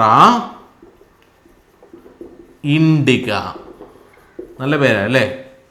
സംഭവം ഇത് പറഞ്ഞാലും മതി. പക്ഷെ കടക്കാരനോട് ചെന്നിട്ട് 1 കിലോ മഞ്ജിഫറ ഇൻഡിക പറഞ്ഞാൽ അയാളെ ചിലപ്പോൾ കട്ടിക്കെറിയും അല്ലേ? അപ്പൊ അതല്ല സംഭവം. നമ്മൾ കോമൺ ആയിട്ട് ഉപയോഗിക്കുന്ന രീതികൾ ഇതൊക്കെയാണ്. മഞ്ജിഫറ ഇൻഡിക എന്ന് ലോകത്തിന്റെ ഏത് ഭാഗത്ത് പോയി പറഞ്ഞാലും മാങ്ങയാണ്. എന്താ കാരണം? അപ്പോൾ നേരത്തെ നമ്മൾ പറഞ്ഞ പേരിലുള്ള വൈരുദ്ധ്യമൊക്കെ നമുക്ക് മാറ്റാൻ പറ്റും. അപ്പോൾ ബൈനോമിയൽ നോമൻക്ലേച്ചർ പ്രകാരം എന്താണ് ഇവിടെ ഞാൻ എഴുതിയിരിക്കുന്നത്? എന്താണ്? ഒരു പേര് കൊടുത്തപ്പോൾ 2 ഭാഗങ്ങൾ. ഒന്നാമത്തെ ഭാഗത്ത് വിളിക്കുന്ന പേര് ജനറിക് നെയിം എന്ന് പറയും, ജീനസിന്റെ പേര്. ഇതെന്താണ്? സ്പെസിഫിക് നെയിം, സ്പീഷീസിന്റെ പേര്. ഇത് രണ്ടും ഉൾപ്പെട്ടതാണെന്ത് ബൈനോമിയൽ നോമൻക്ലേച്ചർ. മനസ്സിലായോ? അപ്പോൾ ഇത് എഴുതുമ്പോൾ സെപ്പറേറ്റ് ആയിട്ട് എഴുതണം. എന്ത്? രണ്ടും 2 ഭാഗത്തായിട്ട് എഴുതുന്ന സമയത്ത് എന്ത് ചെയ്യണം? അണ്ടർലൈൻ ചെയ്യണം. ഒറ്റ അണ്ടർലൈൻ അല്ല കേട്ടോ, അത് തെറ്റാണ്. ഒറ്റ അണ്ടർലൈൻ എഴുതാനും തെറ്റാണ്. ഇതല്ല, എന്താ? സെപ്പറേറ്റ് ആയിട്ട് അണ്ടർലൈൻ ചെയ്യണം എഴുതുമ്പോൾ. While writing that should be separated. The 2 terms should be separated and the generic names must be started with capital letter. ഒരുപാട് ടേമുകളൊക്കെ ഉണ്ട്, ഒരുപാട് റൂളുകളുണ്ട്. എന്താണ്? ജീനസിന്റെ പേര് തുടങ്ങിയപ്പോൾ എന്താണ്? ക്യാപിറ്റൽ ലെറ്റർ തുടങ്ങി. കണ്ടോ? സ്പീഷീസിന്റെ നെയിം വന്നപ്പോഴോ അത് സ്മോൾ ലെറ്ററാണ് തുടങ്ങിയത്. പിന്നെന്താണ്, എഴുതിയപ്പോൾ രണ്ടും രണ്ട് ഭാഗങ്ങളായിട്ട് എഴുതി അതിനെ സെപ്പറേറ്റ് ചെയ്ത് അണ്ടർലൈൻ ചെയ്തില്ലേ? ഇനി suppose we go for type, അല്ലെങ്കിൽ ടൈപ്പ് ചെയ്യാന്ന് വിചാരിച്ചോളൂ, അല്ലെങ്കിൽ എന്ത് ചെയ്യേണ്ടത്, ഈ ടേമുകൾ എഴുതേണ്ടത്. അവിടെയും എന്ത് ചെയ്യണം, ഈ പറയുന്ന കാര്യങ്ങളൊക്കെ ചെയ്യണം. എന്ത്, സെപ്പറേറ്റ് ആയിരിക്കണം ടേമുകൾ, രണ്ട് ടേമുകളും വരണം. അവിടെ എന്ത് ചെയ്തു, start with capital letter, ends next species name should be start with small letter. അപ്പോൾ ഇത്തരത്തിലുള്ള ആ ഒരു നെയിമിംഗ് സിസ്റ്റത്തെ വിളിക്കുന്ന പേരാണത് നോമൻക്ലേച്ചർ എന്ന് പറയും. നോമൻക്ലേച്ചറിൽ തന്നെ വൈഡ്ലി അക്സെപ്റ്റബിൾ റൂളിനെ വിളിക്കുന്ന പേരാണ് binomial nomenclature put forward by Carl Linnaeus എന്ന് പറയുന്ന സയന്റിസ്റ്റ് ആണ്. കോൾ ലിനേഴ്സിന്റെ ഈ പറയുന്ന നെയിമിംഗ് സിസ്റ്റം അനുസരിച്ച് a name thing should be naming with two terms, രണ്ട് ഭാഗങ്ങളായിരിക്കണം. ആദ്യത്തെ ടേമിനെ വിളിക്കുന്ന ജനറിക് നെയിം, അടുത്താണ് species name. while writing it should be separately written and separately underlined, and while typewriting, while taking print, it should be in italics ആയിരിക്കണം. മനസ്സിലായോ? ICBN എന്താണ്, international code for botanical nomenclature, and ICZN international code for zoological nomenclature. മനസ്സിലായോ? ഏകദേശം ആ പാഠത്തിന്റെ ഒരു 75-80% കഴിഞ്ഞ ചെറിയൊരു പോർഷൻ കൂടെയുണ്ട്. എന്ന് പറഞ്ഞാൽ ഇപ്പൊ നമ്മൾ പറഞ്ഞ ഈ ജീവികളെയൊക്കെ തന്നെ നമ്മൾക്ക് പേര് കൊടുത്തിട്ട് നമുക്ക് പഠിക്കുന്നതൊക്കെ പറയും. പക്ഷെ ഇതിന് വേണ്ടിയിട്ട് നമുക്ക് ചെയ്യാൻ പറ്റുന്ന ചില എക്സാമ്പിൾസ് ഉണ്ട്, വളരെ പെട്ടെന്ന് നമുക്ക് മനസ്സിലാക്കുന്നത്. ആ എക്സാമ്പിൾസ് ആണ് ഇനി അടുത്ത് നമുക്ക് പഠിക്കാനുള്ളത്. അപ്പൊ കീ ഓഫ് ദിസ് എന്ന് പറയും, കീ ഓഫ് ദ